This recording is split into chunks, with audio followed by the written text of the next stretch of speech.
இன்று இந்த போட்டியில் வெற்றி பெறும் வீரனுக்கு என்னோடு இப்போதே திருமணம் நடக்கும். அதோடு அவனுக்கு 100 பொற்காசுகளும் வழங்கப்படும். மேலும் என்னுடன் அந்த மாய குகைக்கு சென்று யாரும் அறியாத ரகசியத்தை பார்க்கும் அரிய வாய்ப்பும் கிடைக்கும். ஆனால் இந்த ஆபத்தான போட்டிக்கு முன்னால் எந்த வீரனாவது நிலைத்து நிற்பானா? என்னை அடைய வேண்டும் என்றால் நீங்கள் இந்த அசுரபலம் கொண்ட சிங்கத்தை தோற்கடிக்க வேண்டும். இளவரசியின் இந்த அறிவிப்பை கேட்டவுடன் கூட்டத்தில் இருந்த இளைஞர்களின் முகம் பிரகாசமானது. இளவரசி அவ்வளவு பேரழகி. ராஜ்யத்தின் ஒவ்வொரு இளைஞனும் அவளை மணக்க கனவு கண்டான். பேரழகியான இளவரசியை மணப்பதும் அந்த மாய குகைக்குள் நுழையும் அனுமதியும் யாருக்கு தான் பிடிக்காது? உண்மையில் இந்திரபுரி என்பது ஒரு விசித்திரமான ராஜ்யம். அங்குள்ள ஒவ்வொருவருக்கும் ஏதாவது ஒரு அபூர்வ சக்தி இருந்தது. அந்த சக்திகளின் ரகசியம்தான் அந்த மாய குகை. ஆனால் அங்கு செல்ல ராஜ குடும்பத்தினருக்கும் போட்டியில் வெற்றி பெறுபவருக்கும் மட்டுமே அனுமதி உண்டு. அடே, இந்த போட்டியில ஜெயிச்சு ருக்மணியை கல்யாணம் பண்ணிக்க போற அதிர்ஷ்டசாலி நான் தான். இவ்வளவு பணம், இளவரசியுடன் திருமணம், அப்புறம் மாய குகையில் கிடைக்கும் சக்திகள், இதை தவிர விட ஒரு பைத்தியக்காரனால் தான் முடியும். வீரர்கள் ஒவ்வொருவராக களமிறங்கினார்கள். ஆனால் அடுத்த நொடியே அனைவரும் தோற்று போனார்கள். அப்போது கிழிந்த ஆடைகளை அணிந்து கழுத்தில் ஒரு தாயத்து மற்றும் கையில் ஒரு பழைய ஈட்டியுடன் ஒரு மெலிந்த இளைஞன் களத்தில் இறங்கினான். அவனை கண்டதும் அனைவரும் சிரிக்க தொடங்கினார்கள். அடை பாருடா, போட்டிக்கு யார் வந்திருக்கான்னு. என்ன அபிமன்யு, இளவரசியின் அறிவிப்பை கேட்டு ஓ மனசு அலைப்பாய ஆரம்பிச்சிருச்சா?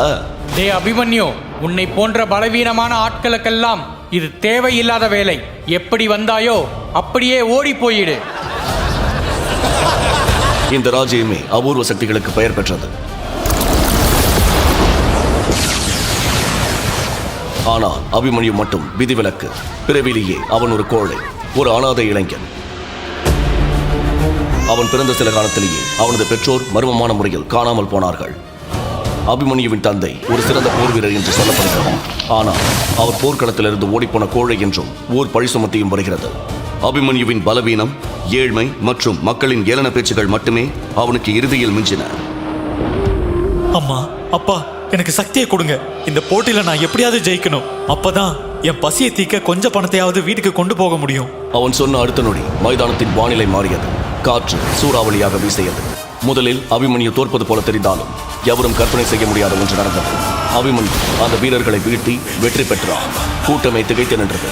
ஆனால் வெற்றி பெற்ற அதே வேகத்தில் அபிமன்யு மயங்கி கீழே விழுந்தான்.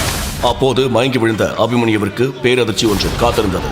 மொத்த ராஜசபையின் மக்கள் கூட்டமும் அபிமன்யுவை பார்த்தபடி ஸ்தம்பித்து போய் நிற்க 1000 ராட்சத சிங்கங்கள் அபிமன்யுவை கொல்ல மைதானத்தின் நுழைவாயில் இருக்கும் இரும்பு கதவுக்கு பின்னால் அடைக்கப்பட்டு ரத்த வெறியோடு வந்து அவனை கடித்துக் கொண்டு வெறி கொண்டு காத்திருந்தது. பார்த்தாயா, நீ வேண்டுமென்றால் அந்த ஒன்றுக்கும் லாய்க்கு இல்லாத வீரர்களை ஒரே நொடியில் அடித்து வீழ்த்திருக்கலாம். உன்னால் இந்த ரத்த வெறி பிடித்த 1000 ராட்சத சிங்கங்களை வெல்ல முடியுமா? இல்லை, அவைகளின் கோர பற்களுக்கும் தீராத பசிக்கும் தான் நீ தப்ப முடியுமா? நீ உண்மையான வீரனாக இருந்தால் உன் வீரத்தால் இந்த வெறி பிடித்த ராட்சத சிங்கங்களை கொன்று என் இதயத்தையும் இந்த அரியணையையும் சொந்தமாக்கிக் கொள். இல்லை, நீ ஒரு கோழை என உன் தோல்வியை ஒப்புக்கொண்டு இப்போதே இந்த மைதானத்திலேயே உன் உயிரை விட்டுவிடு என்று ருக்மிணி அவனை பார்த்து ஏளனமாக கூற ராஜசபை மக்கள் எல்லோரும் ஆக்ரோஷமாக அபிமன்யுவை பார்த்து கத்தத் தொடங்கினர்.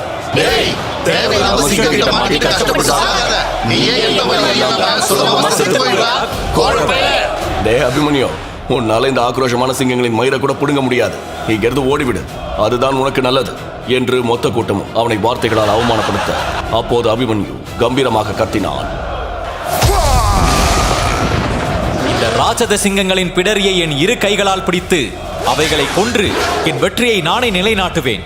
என் தந்தை பெயரை காப்பாற்ற இந்த வாய்ப்பை பயன்படுத்தி உங்கள் அனைவருடைய முகத்திலும் கரியை பூசுவேன் என்று கம்பீரமாக கூறிய அபிமன்யு கண்களில் தெரிந்த வெறியை பார்த்து இளவரசி வியந்து போனாள். சிறிய புன்னகையோடு கம்பீரமாக அபிமன்யுவை பார்த்து கேட்டாள். ஏய், வீரவசனம் பேசுவதற்கு இது ஒன்றும் பூனைக்குட்டி அல்ல. இது வெறி பிடித்த ராட்சத சிங்கங்கள். எவ்வளவு ஆபத்தானது தெரியுமா? அந்த ரத்த வெறி பிடித்த சிங்க கூட்டத்தை எதிர்க்கிறது உன்னை போன்ற மனுஷ பிறவியால் முடியாத காரியம். எனக்கு ஒன்று மட்டும் தான் தெரியும் இளவரசி. இனிமேலும் என்னால் இந்த அவமானமான வாழ்க்கையை வாழ முடியாது. எனது சக்திகளை நான் வெளிப்படுத்தி ஆக வேண்டும். அதனால் இன்று நான் இந்த சிங்கங்களோடு போரிட்டு அதில் நிச்சயம் வெற்றியும் பெறுவேன். அதையும் பார்ப்போம் என்று ஏளனமாக கூறிய இளவரசி ருக்மிணி தன் அழுகிய கண்களால் மரணத்தின் வாசலை நின்று கூப்பிடுவது போல அந்த சிங்கங்களை தன் கண்களின் அசைவால் அவைகளை களமிறக்க சொன்னாள். அந்த மைதானத்தில் ஒரு புறம் இருந்த ராட்சத இரும்பு கதவு திறக்கப்பட்டது. பல மாதங்கள் பசியோடு இருந்த அந்த வெறிபிடித்த 1000 சிங்கங்கள் உரிமிக்கொண்டு மைதானத்திற்குள் மின்னல் வேகத்தில் அம்புகளைப் போல அபிமன்யுவை நோக்கி வெறிகொண்டு அதிவேகமாக ஓடி வர மொத்த கூட்டமும் ஆர்ப்பரித்தது. அபிமன்யு தன் கையில் இருந்த ஈட்டியை இறுக்கமாக பிடித்தான். அவனை நோக்கி வந்த 1000 சிங்கங்களை நோக்கி புயல் வேகத்தில் தன் ஈட்டியை சுழற்ற ஆரம்பித்தான். அப்பொழுது எழும்பிய மண்புழுதி ஒரு பூகம்பம் வந்தது போல் அந்த இடத்தை மாற்றியது. அபிமன்யு ஒரு சூறாவளியைப் போல மாறி தன் கையில் இருந்த ஈட்டியை சுழற்ற ஆரம்பிக்க அங்கு வந்த ஒரு சிங்கம் கூட அவனை நெருங்க முடியாமல் ஈட்டியில் மாட்டி 4 திசையிலும் அடிபட்டு சிதறி விழுந்தனர். இதை பார்த்த இளவரசி ருக்மிணி, தரணி மற்றும் அங்கிருந்த மொத்த மக்கள் கூட்டமும் அதிர்ச்சியில் உறைந்து நின்றார்கள். கண்ணிமைக்கும் நேரத்தில் 100க்கும் மேற்பட்ட சிங்கங்கள் அவன் சூறாவளியைப் போல் சுருட்டிய ஈட்டியின் காயத்தால் கீழே விழுந்து துடித்து இறக்க அதை பார்த்த மற்ற சிங்கங்கள் எல்லாம் தெரித்து பயந்து ஓடின. அங்கிருந்தவர்களால் அதை நம்பவே முடியவில்லை. 5 நிமிடத்தில் அந்த மைதானமே போர்க்களமாக மாறியது. இதை பார்த்த மொத்த மக்களுக்கும் பேச்சே வரவில்லை.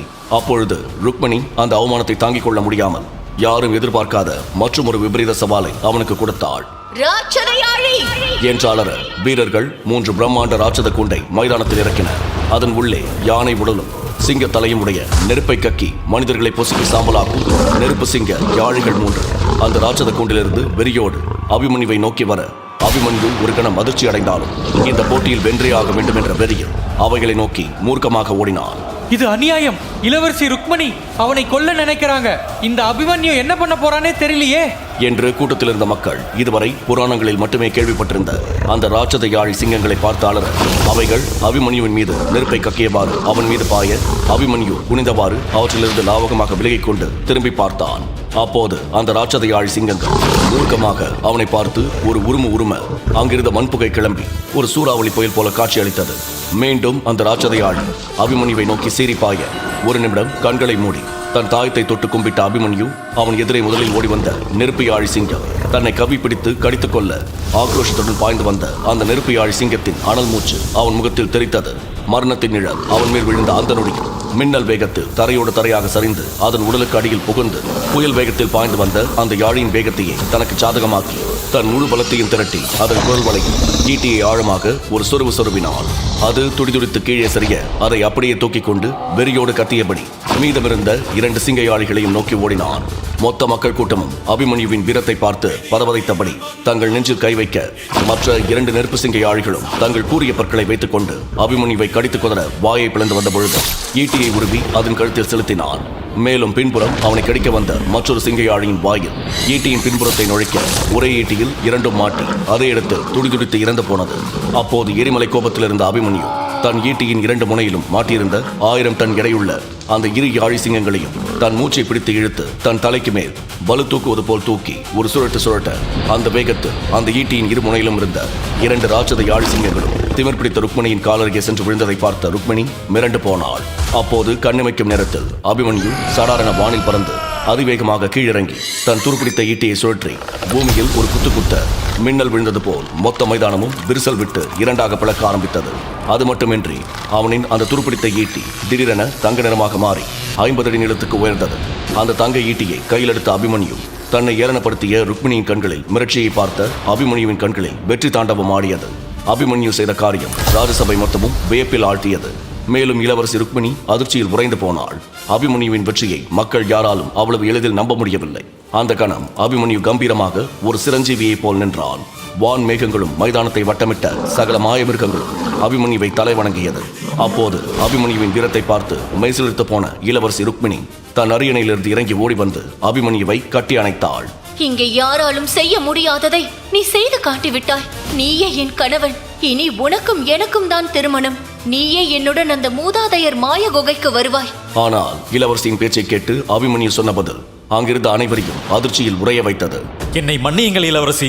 எனக்கு உங்களோடு திருமணமும் வேண்டாம், அந்த மூதாதையர் மாய குகையும் வேண்டாம். என் பரிசு தொகையான அந்த 100 பொற்காசுகள் மட்டும் போதும்.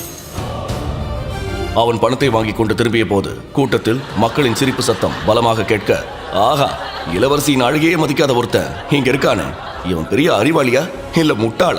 மக்களின் கிண்டல் இளவரசி ருக்மிணிக்கு கோபத்தை கிளறியது. அவள் ஆத்திரத்துடன் முன்னே வந்து அபிமன்யு கையில் இருந்த பணப்பையை பறித்தாள். இந்த சிறிய போட்டியில் வென்றவுடன் உனக்கு இவ்வளவு தலைக்கணமா? உன் திமிரை நான் அடக்குகிறேன். சரியாக இன்னும் 2 நாட்களில் நீ என்னுடன் நேரடியாக மோத வேண்டும். என்னை நீ தோற்கடித்தால் மட்டுமே இந்த பணத்தை நீ தொட முடியும். அபிமன்யு பயத்து, இல்லை இளவரசியே, இது அநீதி. வெற்றி பெறுபவருக்கே பரிசு என்று சொன்னீர்கள். எனக்கு இந்த பணம் மிகவும் அவசியம். ஆனால் இளவரசி அவன் பேச்சை கேட்கவில்லை. அபிமன்யு ஏமாற்றத்துடனும் கவலையுடனும் அங்கிருந்து சென்றபோது, அபிமன்யு, ராஜ குடும்பத்தினர் உன்னை போன்ற எறும்புகளை எப்போது வேண்டுமானாலும் நசுக்குவார்கள். இளவரசியையே எதிர்த்து பேசி உனக்கு நீயே குழி தோண்டி விட்டாய். இனி உனக்கு வெறுப்புதான் மிஞ்சும். இப்போது பணமும் இல்லை, மரியாதையும் இல்லை. 2 நாள் கழித்து இளவரசி உன்னை என்ன செய்ய போகிறாரோ கடவுளுக்கு தான் தெரியும். அபிமன்யு கண்ணீருடன் இந்திரபுரியின் காடுகளை நோக்கி சென்றான். ஊர் மக்கள் தங்கள் அன்றாட வேலையை பார்த்துக் கொண்டிருக்க, அதே சமயம் இந்திரபுரிக்கு ஒரு மிகப்பெரிய ஆபத்து வானத்திலிருந்து வந்து கொண்டிருந்தது. பாதுகாவலர் நரசிம்மர் வானத்திலிருந்து ஒரு பெரிய நெருப்பு பந்து பூமியை நோக்கி விழுவதை கண்டவர். கடவுளே, அது என்னது? இவ்வளவு பிரகாசமாக கீழே விழுகிறதே. அது ஒரு நெருப்பு பந்து அல்ல, காயப்பட்ட ஒரு போர் வீரன். அவர் உடலில் இருந்து ரத்தமும் நெருப்பு ஜுவாலைகளும் எரிந்து கொண்டிருந்தன. அப்போது அந்த வீரனின் அருகில் சென்ற நரசிம்மர் அதிர்ச்சியில் திகைத்து போனார். தாமா, ஆச்சாரியா தாமா, இந்த நிலையில் நீங்கள் என்ன ஆச்சு உங்களுக்கு? மேலோகத்தில் என்ன நடந்தது? தாமா இந்திரபுரியின் மாபெரும் பாதுகாவலர். அவர் அசுரர்களை எதிர்த்து சண்டையிட்டு இந்திரபுரியை பாதுகாத்து வருகிறார். ஆனால் இப்போது அவர் சொன்ன பதில் நரசிம்மரை ஒரு கணம் அதிரச் செய்தது. அது என்னவென்றால், நரசிம்மா, ராஜ்யத்திற்கு பேரழிவு வந்துவிட்டது. அந்த புனிதமான அக்னி கிரந்தத்தை தேடி அசுரபுரியின் ராணி அருந்ததி வந்து கொண்டிருக்கிறாள். இந்திரபுரியின் மிகப்பெரிய எதிரி அசுரபுரி ராணி அருந்ததி அக்னி கிரந்த புத்தகத்தை கைப்பற்ற அவள் வந்துவிட்டாள். அவளது மாய சக்திகளுக்கு முன்னால் ஆச்சாரிய தாமாவால் ஈடு கொடுக்க முடியவில்லை. அதனால்தான் அவர் அடிபட்டு பூமியை நோக்கி வந்து இந்திரபுரியில் விழுந்து விட்டார். அப்படியானால் அருந்ததி அக்னி கிரந்தத்தை கைப்பற்றி விட்டாளா? இல்லை, நான் அதை அவளிடம் கொடுக்காமல் இந்த காட்டுக்குள் எங்கோ வீசிவிட்டேன். நாம் உடனே அதை தேட வேண்டும் தாமா. யாரிடமாவது கிடைத்தால் அது விபரீதமாகிவிடும். அதில் எவ்வளவு சக்திகள் உண்டு என்பது உனக்கு தெரியும். தவறான ஆட்களிடம் கிடைத்தால் இந்த உலகத்துக்கே ஆபத்து நேரிடும். கவலைப்படாதே நரசிம்மா, அந்த புனிதமான புத்தகத்தை ஒரு சாதாரண மனிதனால் பார்க்கக்கூட முடியாது, தொடவும் முடியாது. ஒருவேளை யாராவது அதை திறக்க முயன்றால் அந்த நொடியே எனக்கு தெரிந்துவிடும். இருவரும் அந்த காட்டிற்கு செல்ல முடிவெடுத்தனர். நரசிம்மர் ஆச்சாரிய தாமாவிற்கு ஏற்பட்ட காயங்களுக்கு மருந்து தடவினார். தியானத்தில் அக்னி கிரந்தம் எங்கே இருக்கிறது என்று நரசிம்மரும் தாமாவும் தேட, தாமாவிற்கு அக்னி கிரந்தம் ஒரு ஆலமரத்தின் அடியில் நெருப்பு படங்களோடு இருப்பது தெரிய வருகிறது. அப்போது விதி தன் விளையாட்டை தொடங்கிவிட்டது. தாமா ஒளித்து வைத்த அந்த புத்தகம் அதன் வாரிசை தேர்ந்தெடுத்து விட்டது. தோற்றுப்போன அபிமன்யு காட்டின் ஆழத்திற்கு சென்றபோது புதர்களுக்கிடையே ஏதோ ஒன்று மின்னுவதை அவன் கண்டான். இலைகளை விலக்கி பார்த்தபோது அங்கே மின்னிக் கொண்டிருந்தது அந்த அக்னி சக்தி கிரந்தம். ஆச்சாரிய தாமா காட்டில் வீசிய அந்த அக்னி கிரந்த புத்தகம் இப்போது சாதாரண அபிமன்யு கையில். இது என்ன புத்தகம்? அந்த புத்தகம் இந்திரபுரியின் விதியே மாற்றப் போகிறது என்பது அபிமன்யுவிற்கு அப்போது தெரியாது. ஆர்வத்தில் அபிமன்யு அந்த புத்தகத்தை தொட்டான். அடுத்த கணம் 5000 ஆண்டுகளாக எவரும் திறக்க முடியாத அந்த அக்னி கிரந்தம் தானாக திறந்தது. அதிலிருந்து வெளிப்பட்ட மகா சக்தி நெருப்பாக மாறி அபிமன்யு உடலுக்குள் பாய்ந்தது. இங்க என்ன நடக்குது? அவன் உடல் முழுவதும் ஒரு அதிரடி மாற்றத்தை உணர்ந்தான். ரத்தம் கொதிப்பது போலவும் ஏதோ ஒரு மாய சக்தி அவன் ஆத்மாவை பறிப்பது போலவும் இருந்தது. அவன் கண்கள் சிவப்பாக மின்னத் தொடங்கின. வேண்டாம், இது எனக்கு என்ன நடக்கிறது? அந்த காடு முழுவதும் பெரிய சுழற்காற்று உருவானது. அபிமன்யு தனக்கு அறியாமலேயே அருந்ததி தேடிக்கொண்டிருந்த அந்த பிரபஞ்சத்தின் மகாசக்திக்கு சொந்தக்காரனாகிவிட்டார். அதே சமயம் ஆச்சாரிய தாமா அதிர்ச்சியில் உறைந்து நின்றார்.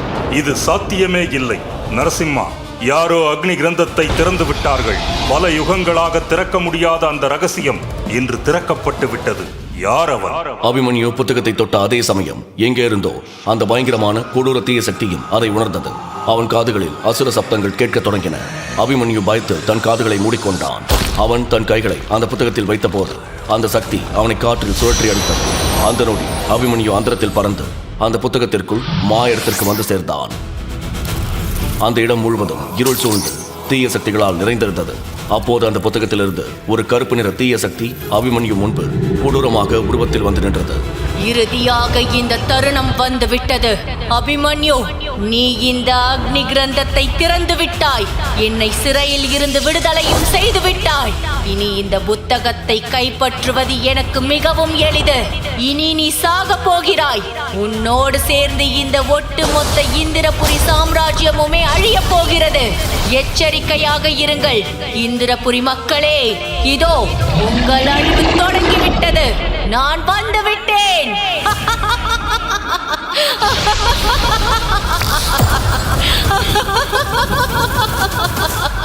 அபிமன்யு அந்த மந்திர புத்தகத்தை திறந்து விட்டான்.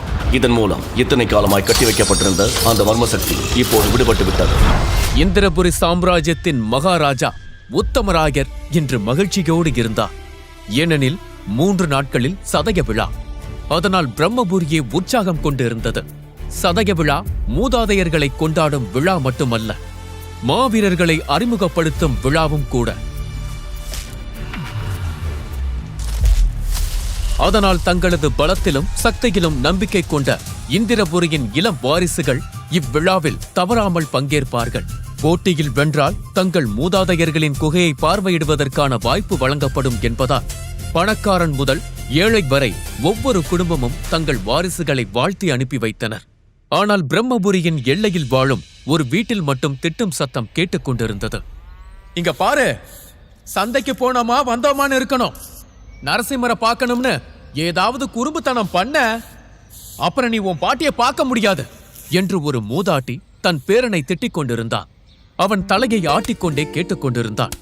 இங்க பாரு, நீ சொல்லி நான் கேட்காம இருப்பனா? சந்தைக்கு போறேன், சுத்தி பார்க்கறேன், திரும்பி வர்றேன், அவ்வளவுதான் பாட்டி. நம்ம ராத்திரி ஒன்னா சாப்பிடுறோம், சரியா என்று சொல்லிவிட்டு அவன் தன் ஈட்டியை கையில் எடுத்தான். அவன்தான் அபிமன்யு.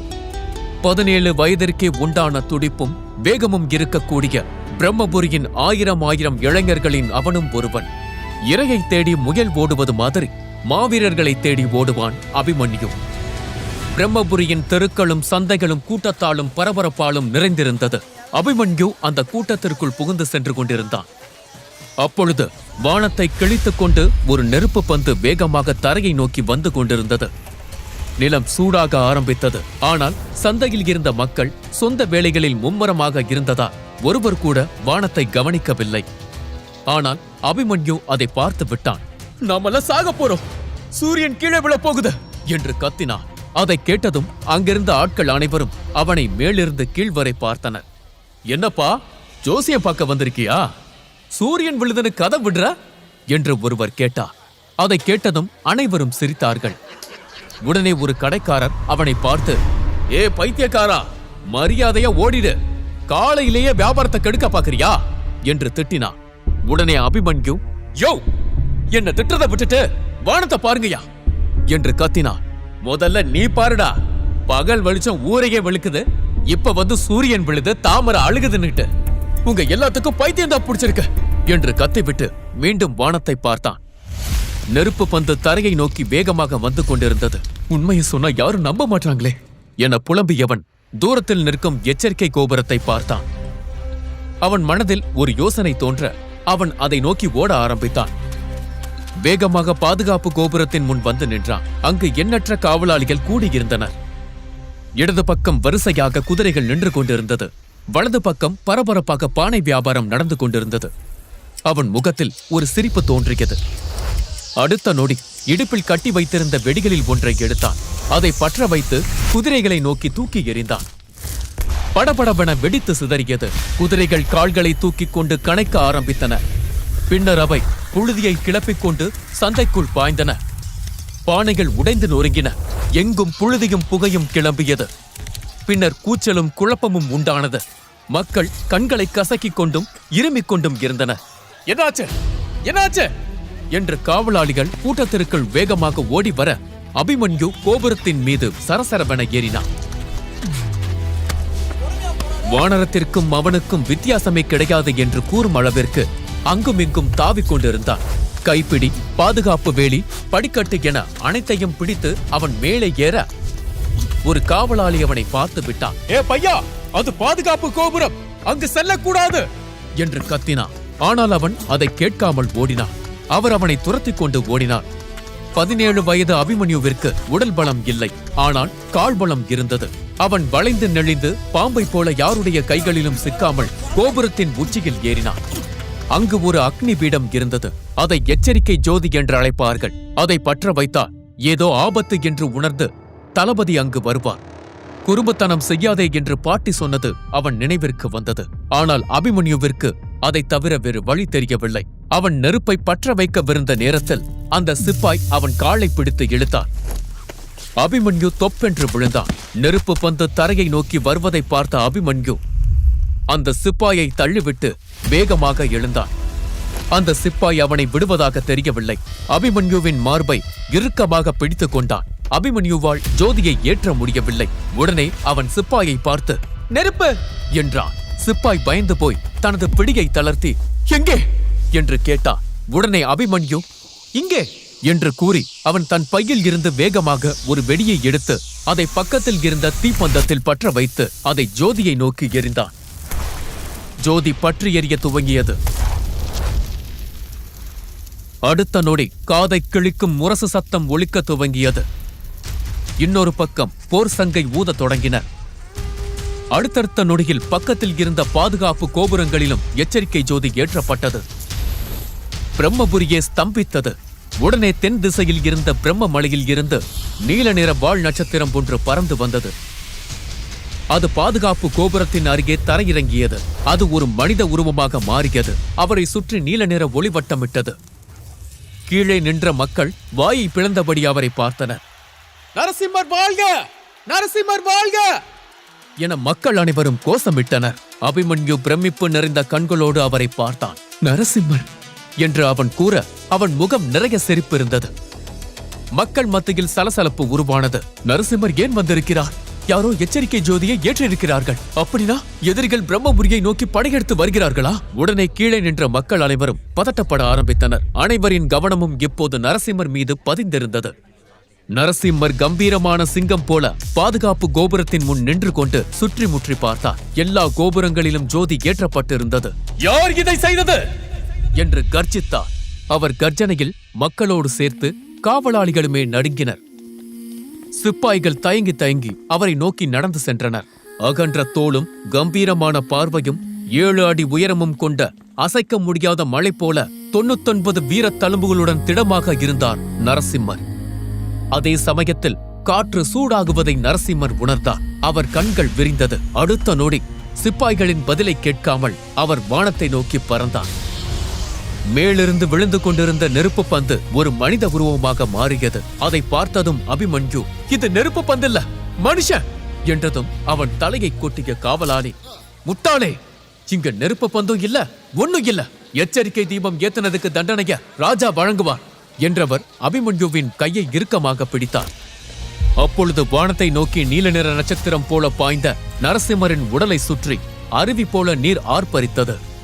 பஞ்சபூதத்தில் அவர் நீரின் சக்தியை கொண்டிருந்தார். அவர் தன் கைகளை உயர்த்த நீர் ஜுவாலைகள் வானத்தில் இருந்து கீழே விழுந்து கொண்டிருந்த நெருப்பின் சக்தியை அணைத்தது.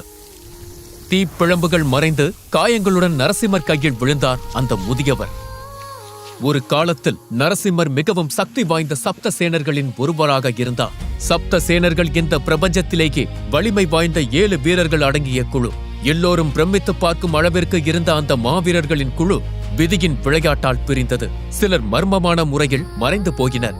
சிலர் பாதுகாவலர்களாகவும் ஆச்சாரியர்களாகவும் தங்கள் வாழ்க்கையை கடத்தினர். வானத்தில் மிதந்து கொண்டிருந்த நரசிம்மர் தன் கையில் சரிந்து விழுந்த யோகியை பார்த்தார்.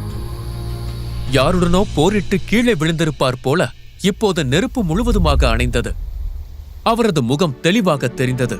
அவரை பார்த்ததும் நரசிம்மர் கண்கள் விரிந்தது.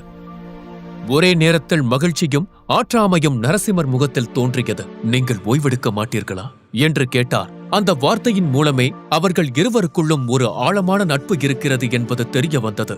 அப்போதுதான் தரையில் நின்று கொண்டிருந்த மக்கள் வானத்தில் இருந்து விழுந்த முதியவரை முதன்முறையாக பார்த்தனர். அனைவரும் ஆச்சரியத்தில் வாயை பிளந்து நிற்க சிப்பாயின் பிடியில் இருந்து மெதுவாக தனது கையை உருவினான் அபிமன்யு. இன்னொரு சிப்பாய் சுதாரிப்பதற்குள் அவனையும் தள்ளிவிட்டு கூட்டத்திற்குள் முயலைப் போல தாவி ஓடினான். கண் இமைக்கும் நேரத்தில் கடலில் உப்பு கலப்பதைப் போல அவன் கூட்டத்தில் கலந்து விட்டான். தன் பிடியில் இருந்து ஒரு பொடியன் நழுவி ஓடுவதைக் கண்ட சிப்பாய் கோபத்தில் வெகுண்டு எழுந்தான். ஏ குட்டி பிசாசே, திரும்பவும் இந்த பக்கம் வந்துடாத, இல்லன்னா உன் காலை வெட்டி கையில கொடுத்துருவேன் என்றான். அதை கேட்ட பக்கத்தில் இருந்த இன்னொரு சிப்பாய், கிழிச்ச சின்ன பையன் ஜோதிய பத்த வச்சுட்டு போயிட்டான், போனவனை மிரட்டிக்கிட்டு இருக்க, முதல்ல இங்க இருந்து போ, தளபதி கண்ணில் மாட்டிடாத, போ, போய் குதிரைகளுக்கு தண்ணி காட்டு என்றான். அதை கேட்டவுடன் அங்கு நின்று கொண்டிருந்த அனைவரும் சிரிக்க ஆரம்பித்தனர். அவமானத்தில் தலை குனிந்த சிப்பாய் தரையில் ஓங்கி மிதித்துவிட்டு அங்கிருந்து நகர்ந்தான். இதற்கிடையில் வானத்தில் நரசிம்மரும் அந்த முதியவரும் பேசிக் கொண்டிருந்த போது திடீரென்று ஒரு வலிமையான சக்தி அவர்களை நோக்கி வந்தது. அடுத்த விண்கல்லா என அனைவரும் பயப்படும் போது அது ஒரு பெண் உருவமாக மாறியது. மீன்களைப் போன்ற கண்கள், மயிலைப் போல ரெக்கைகள், அருவி போல அலைப்பாயும் கருங்கூந்தல், கருமேகத்தை பிரதிபலிக்கும் உடையென அந்த பெண் அழகுக்கும் ஆபத்திற்கும் நடுவில் நின்றார். நரசிம்மர் மற்றும் அந்த முதியவரின் பார்வை அந்த பெண்ணின் பக்கம் சென்றது. அதைத் தொடர்ந்து இன்னொரு திசையில் பிரகாசமான வெள்ளி ரெக்கைகள் கொண்ட வெள்ளை புலி தோன்றியது. அதன் உடலில் இருந்து மின்னல்கள் பறந்தது. அந்த புலி காற்றில் பறந்தபடி அந்த பெண்ணை பார்த்து என்று கோபத்துடன் கத்தியது. அந்த பெண்ணும் அந்த புலியை பார்த்தாள். முகத்தில் புன்னகையும் கண்களில் கோபமும் நிறைந்திருந்தது. அருந்ததி அசுரபுரி ராஜ்யத்தின் மகிஷாபுரியை சேர்ந்தவள். மகிஷாபுரி மன்னனின் தங்கை. நரசிம்மர் அருந்ததியை பார்த்து, அருந்ததி, ஏன் தாமாவை துரத்துகிறாய்? மரியாதையாக இங்கிருந்து போய்விடு என்று எச்சரித்தார். என்ன நரசிம்மரை மிரட்டுகிறீர்களா? என்னை எதிர்க்கும் ஆற்றல் உங்களில் யாருக்கும் இல்லை. அந்த கிழவரிடம் எனக்கு தேவையான அக்னி கிரந்தம் இருக்கிறது, அதை கொடுக்கச் சொல்லுங்கள், நான் கிளம்புகிறேன் என்றார். அதைக் கேட்டதும் அந்த முதியவர் கோபம் கொண்டு, யாருடைய சொத்தை யாரு பங்கு கேட்பது?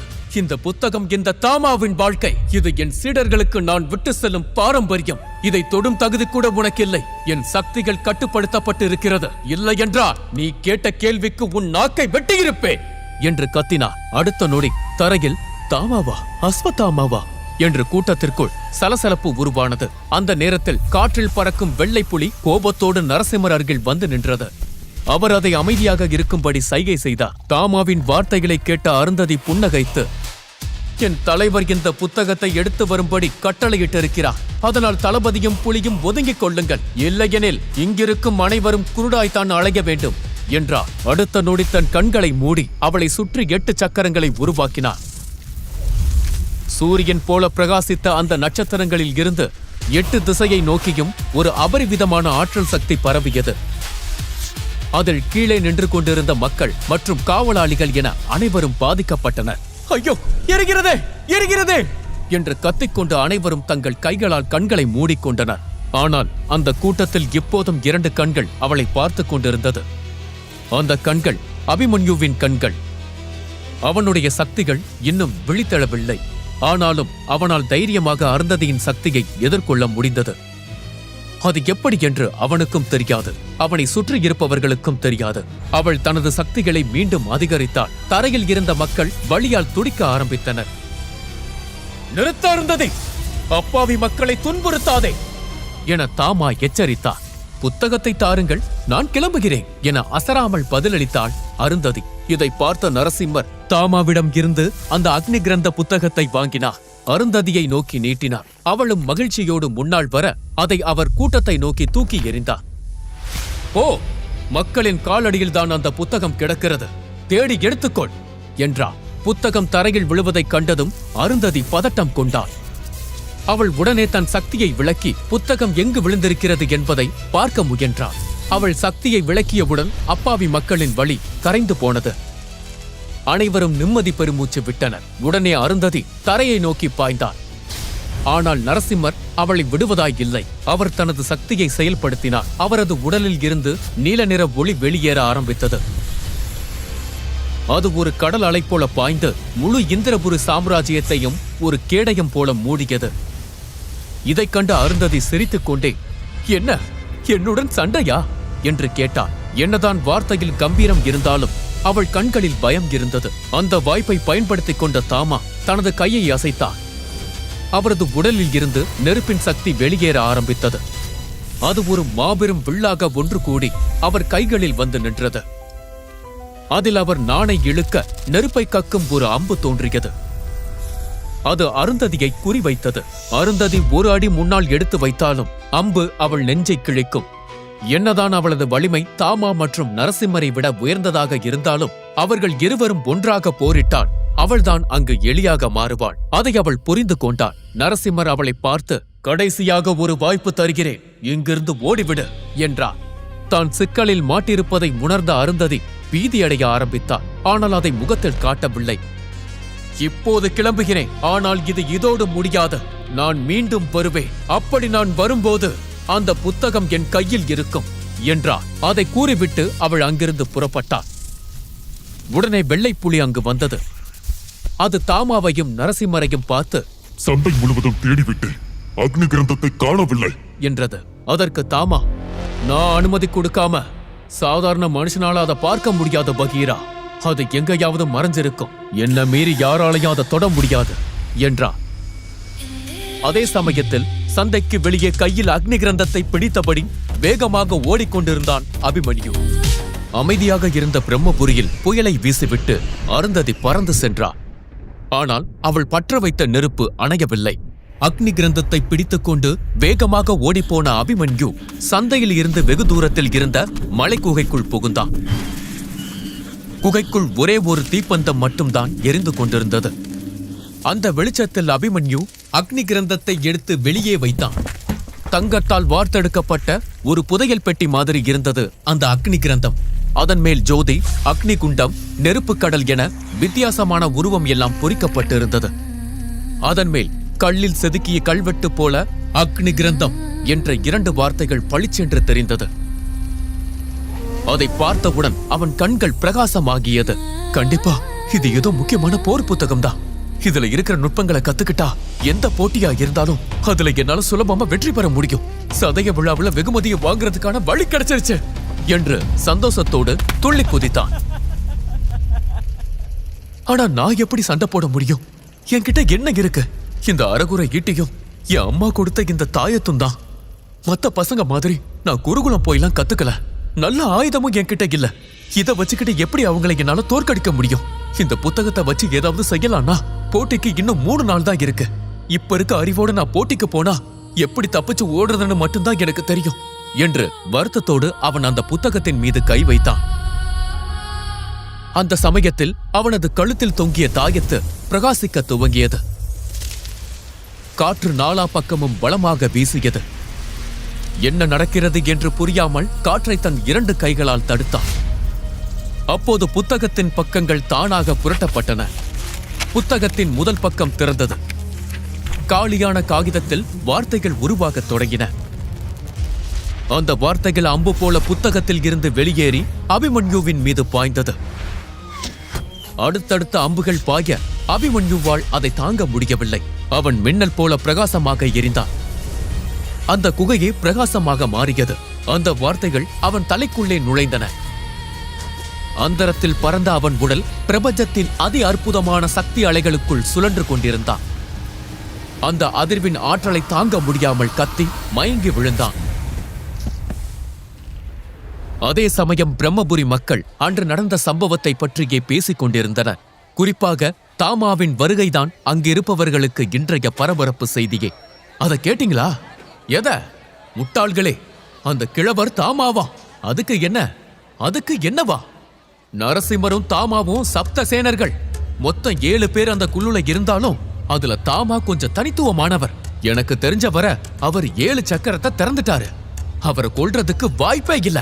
அதற்கு இன்னொருவன், ஏன்னா அந்த தாமா இப்ப முன்ன மாதிரி மாவீரல்லாம் இல்ல.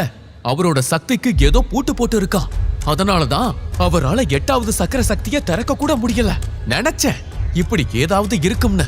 ஏன்னா சப்தசேனர் 7 பேரும் ஒன்னா வேட்டையாடிக்கிட்டு இருந்த நேரத்துல தாமாவை யாராலையும் நெருங்க முடியாது. அவர் கூட இருந்த 6 பேரால கூட அவரை தொட முடியலன்னா பாத்துக்கோங்க. ஏன் நம்ம தளபதி நரசிம்மர் கூட அவர்கிட்ட ஒரு முறை தோத்து போயிருக்காரு என மக்கள் பேசிக்கொண்டே அந்த 3 பேரை வேடிக்கை பார்த்தார்கள். அந்த சமயத்தில் வெள்ளைப்புலி பகீரா தாமாவை பார்த்து, புத்தகம் யாரு கண்ணுக்கும் தெரியாதுன்னு சொன்னீங்க. ஆனா நம்ம நினைச்சது வேற, நடக்கிறது வேற. இப்ப அசரபுரியோட அருந்ததி பிரம்மபுரிக்குள்ள கால் எடுத்து வச்சிருக்கான். அதனால என்ன வேணா நடக்கலாம்னு புரிஞ்சுக்கோங்க. உடனே தாமா, நீங்க சொல்வது சரிதான். ஆனால் அக்னி கிரந்தத்தை உருவாக்கினது யாருன்னு மறந்து விடாதீர்கள். அதை ஒருவன் எடுத்தாலும் அதை அவனால் திறக்க முடியாது. அப்படியே திறந்தாலும் அது எனக்கு தெரியாமல் போகாது. அது எனக்கும் அக்னி கிரந்தத்துக்குமான பந்தம். அது அவ்வளவு சீக்கிரம் உடையாது. அவர் சொல்லிய நேரத்தில் நரசிம்மர், தாமா, நிலைமை சரியில்லை. ஏதோ ஒண்ணு தப்பாக்கப்படுகிறது. கொஞ்சம் கவனமாக இருங்கள். இந்திரபுரிக்கு எதுவும் ஆகக்கூடாது. அதை கேட்ட தாமா சிரித்துவிட்டு, செய்து கொடுத்த சத்தியம் என்றைக்குமே மாறாத நண்பா. அதை கூறி முடிக்கும் போது தாமாவின் முகம் மாறியது. காற்று பலமாக வீசியது. அவர் உடல் அதிர்ந்தது. ஏதோ ஒரு அதிசயம் நிகழ்ந்திருப்பதை உணர்ந்தார்.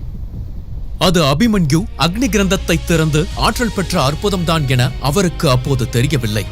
பின்னர் தாமா நரசிம்மரை பார்த்து, நண்பா, நான் உன்னை சதய விழாவில் பார்க்கிறேன். இப்பொழுது ஒரு முக்கியமான வேளை வந்திருக்கிறது என்றவர் உடல் நெருப்பாய் மாறியது. வானத்தை கிழித்துக் கொண்டு கிழக்கு திசையை நோக்கி பறந்தார். தாமா செல்வதை பார்த்த நரசிம்மர் அரண்மனையை நோக்கி புறப்பட்டார்.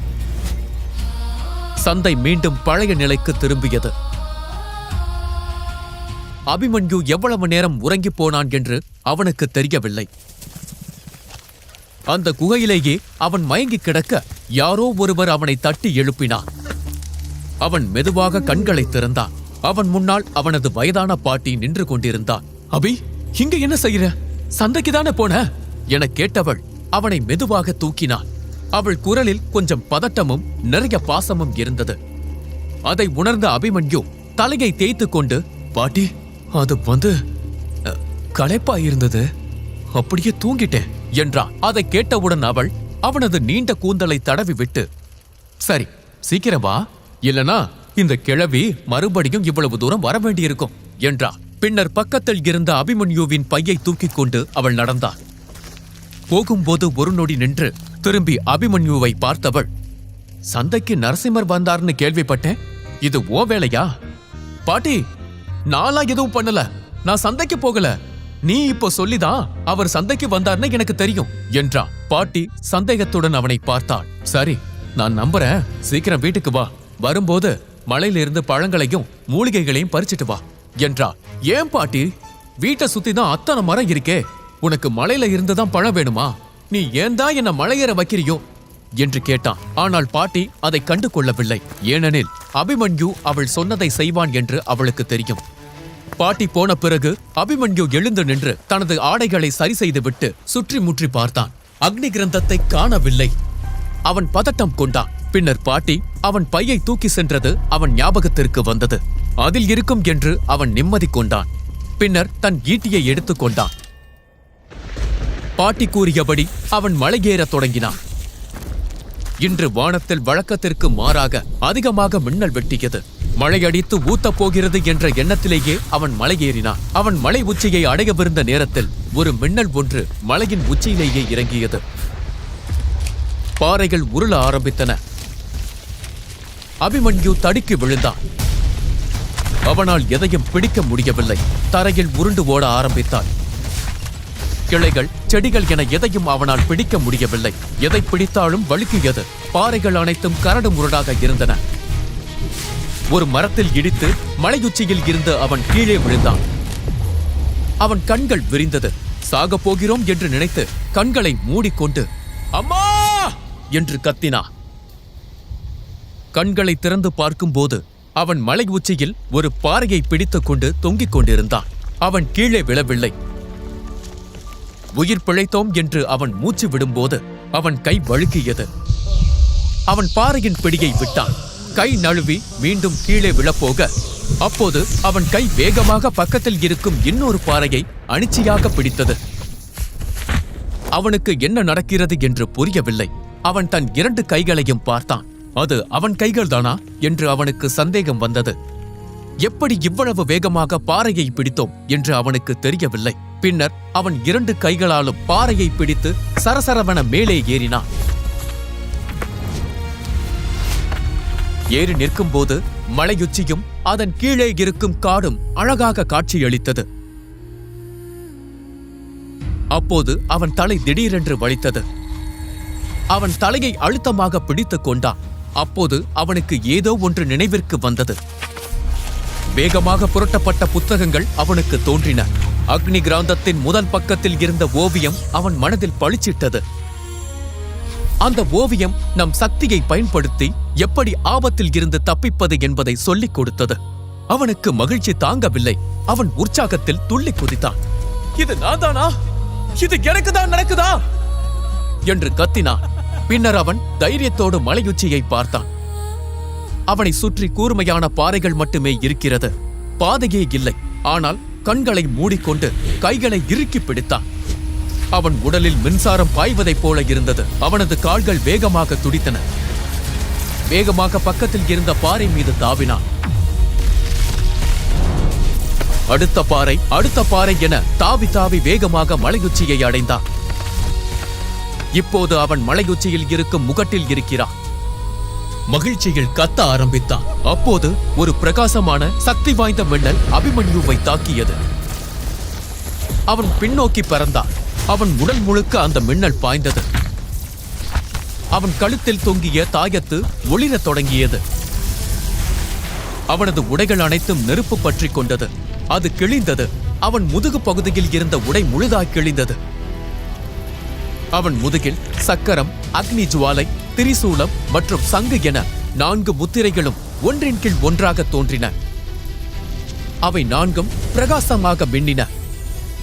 அபிமன்யுவை தாக்கிய மின்னல் ஒரு சாதாரண மனிதனின் மீது விழுந்திருந்தால் அவன் எரிந்து சாம்பலாகியிருப்பான்.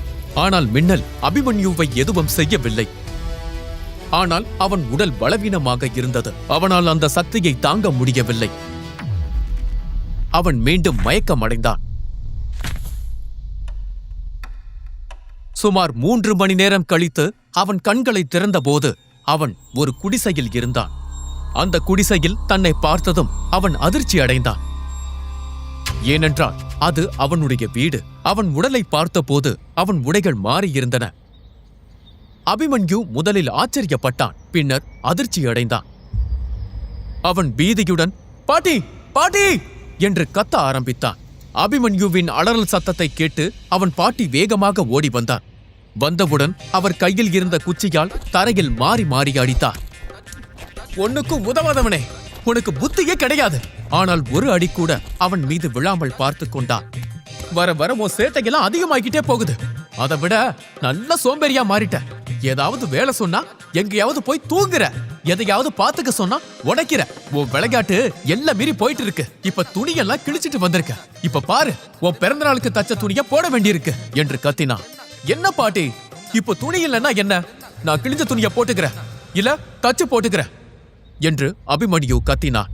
உடனே பாட்டி கண்களில் கவலையுடனும் கோபத்துடனும், இங்க பாரு, நீ எந்த துணிய போட்டாலும் உன் உடம்பு முழுசா மறைக்கிற துணியத்தான் போடணும். முதுகு பக்கம் கிழிஞ்சிருந்தா உனக்கு எப்படி தெரியும்? யாராவது பார்த்துட்டா என்ன? நான் என்ன பொண்ணா? இதுவே என்று அவன் ஏதோ சொல்ல வந்தான். சட்டென வாயை மூடிக்கொண்டான். அவன் பாட்டி முகத்தில் சோகம் தெரிந்தது. அபிமன்யு கேட்கப் போகும் கேள்வி அவளுக்கு தெரிந்தது. அவனும் சோகமானான். அவன் பாட்டியை பார்த்து, சரி சரி, தெரியாம துணியை கிழிச்சிட்டேன், இனிமே பண்ண மாட்டேன் என்றான். பாட்டியின் முகத்தில் இருந்த சோகம் மறைந்தது. சரி பாட்டி, என்ன எப்படி மலையில இருந்து தூக்கிட்டு வந்த என்று கேட்டான். ஆமா, நான் தூக்கிட்டு வர்றேன். என் வயசுக்கு என்னால படியில கூட ஏற முடியாது. நான் எப்படி மலை ஏறுவேன்? உன்ன ஒருத்தர் இங்க தூக்கிட்டு வந்தாரு. பார்க்க நல்லவரா தெரிஞ்சாரு. நீ மலையில மயங்கி கிடந்தன்னு அவர் தான் சொன்னாரு. உன்னை தெரியும்னு வேற சொல்றாரு. உனக்கு எப்படி அவ்வளவு பெரிய ஆளு தெரியும்? எவ்வளவு பெரிய ஆளு? யார சொல்ற பாட்டி? வெளிய போய் பாரு. உன்னை பார்க்கத்தான் உட்கார்ந்திருக்காரு. நீ மயக்கத்துல இருந்து எந்திரிச்சாதான் போவேன்னு சொன்னாரு என்றார். அதை கேட்டு அபிமன்யு ஆச்சரியப்பட்டான். அங்கே வெண்தாடியுடன் கண்களை மூடிய நிலையில் ஒரு வயதான முதியவர் அமர்ந்திருந்தார். அவரை பார்த்ததும் அபிமன்யு அதிர்ச்சி அடைந்தான். அக்னிகிராந்தத்தின் உதவியால் புது சக்தியுடன் விழித்தெழுந்தான் அபிமன்யு. மறுபடியும் ஒரு மர்ம சக்தியால் தாக்கப்பட்டு மலையில் கிடந்தான். அவன் மீண்டும் கண் விழிக்கும் போது அவன் வீட்டில் இருந்தான். அவனை ஒரு மர்ம நபர் அழைத்து வந்தார். அபிமன்யு தன் பாட்டியிடம் பேசிக் கொண்டிருந்த போது அவனுக்கு திடீரென்று ஏதோ ஞாபகத்திற்கு வந்தது. அவன் பீதியுடன், பாட்டி, என் ஈட்டி எங்க என்று கேட்டான். அதை கேட்டவுடன் பாட்டி கோபத்துடன், ஈட்டிய தொலைச்சிட்டியா? அது உன் அப்பா ஈட்டின்னு எத்தனை தடவை சொல்லியிருக்கேன். அதை கூட பாத்துக்க முடியாதா? அது அவரோட ஆயுதம். அதை வச்சு அவர் என்னெல்லாம் பண்ணிருக்காரு தெரியுமா? ஆனா அந்த ஈட்டிய கூட உன்னால பாத்துக்க முடியல என்று கூறினார். கோபத்துடன் தலையை பிடித்துக் கொண்டு உட்கார்ந்தான் அபிமன்யு. சொல்லு, ஈட்டிய எங்க தொலைச்ச என்று பாட்டி கோபமாக கேட்க, இத மட்டும் கேளு, ஆனா அப்பா எங்கன்னு கேட்டா சொல்ல மாட்டேன். நாம ஏன் இங்க இருக்கோம்னு கேட்டா சொல்ல மாட்டேன். இந்த உலகத்திலேயே பெத்த பிள்ளையா அவர் இவர்னு சொல்ற ஒரே ஆள் நீதான். ஆனா அவர் யாருன்னு மட்டும் சொல்ல மாட்டேன் என்று கத்திக்கொண்டு எழுந்தான். அதற்கு பாட்டி, உன்னால உன்னையே பாதுகாக்க முடியல, உங்க அப்பாவோட ரகசியத்தை மட்டும் எப்படி உன்னால பாதுகாக்க முடியும்? நீ முதல்ல உன்னை பாத்துக்கிற அளவுக்கு பெரிய மனுஷனா மாறு, அப்ப சொல்றேன் என்றா. அதை கேட்ட அபிமன்யு எதுவும் பேசாமல் கோபமாக வாசலை நோக்கி நடந்தான். இப்ப எங்க போற என்று பாட்டி கத்தினான். வேறு எங்க போவேன்? உன்கிட்ட கோச்சுக்கிட்டா போக முடியும்? நான் என் ஈட்டியை தேடி போறேன் என்றா. ஆனால் அவன் நடக்கும் போதே தடுமாறினான். அவன் காலில் யாரோ கல்லை கட்டிவிட்டதைப் போல உணர்ந்தான். அடுத்த அடி எடுத்து வைக்க தடுமாறினான். என்ன செஞ்சிட்டு இருக்க என்று அவன் பாட்டி அவன் மீது கை வைக்க அவன் நிலை தடுமாறி தரையில் விழுந்தான். பின்னர் ஒரு வயதான மனிதர் சிரிக்கும் சத்தம் கேட்டது. நீ பலவீனமாக இருக்கிறாய் குழந்தாய், சின்ன அசைவிற்கே விழுந்து விட்டாய் என்றான். உடனே அபிமன்யு எழுந்து நின்று தன்னை நிலைநிறுத்திக் கொண்டு குரல் வந்த திசையை பார்த்தான்.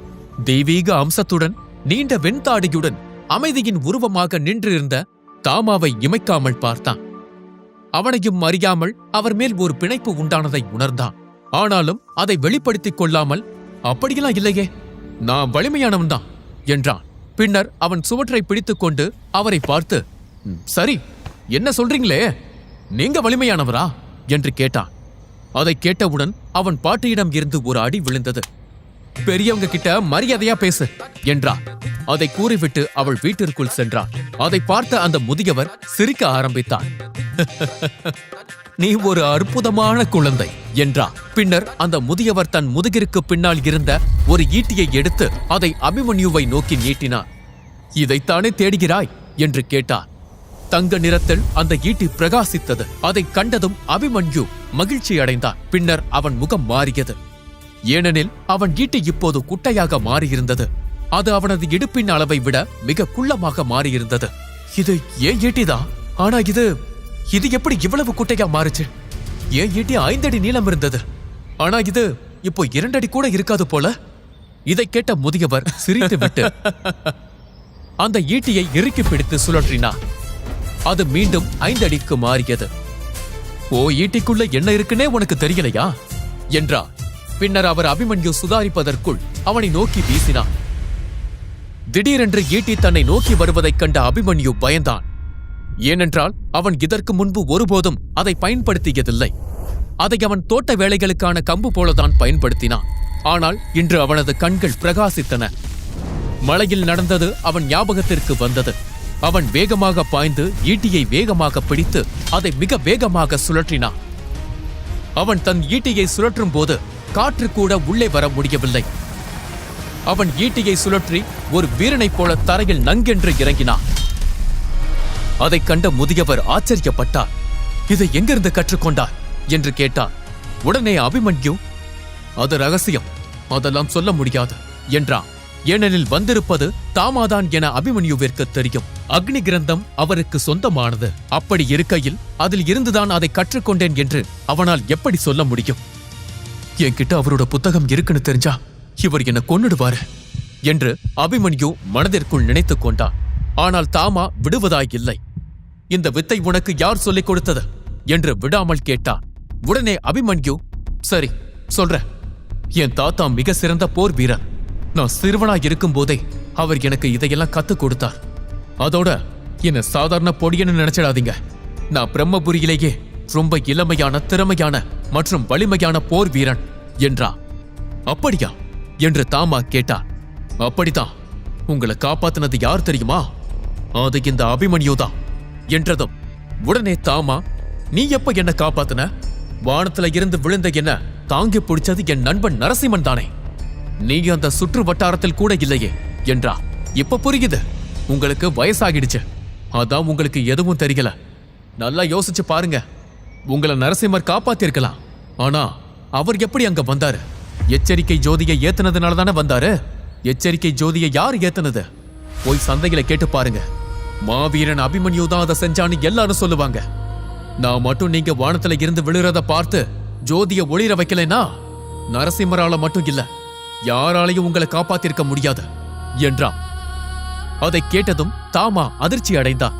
அவர் தனது சாதுரியத்தை பயன்படுத்தி அபிமன்யுவை சோதிக்க முயன்றார். ஆனால் அவரால் அது முடியவில்லை.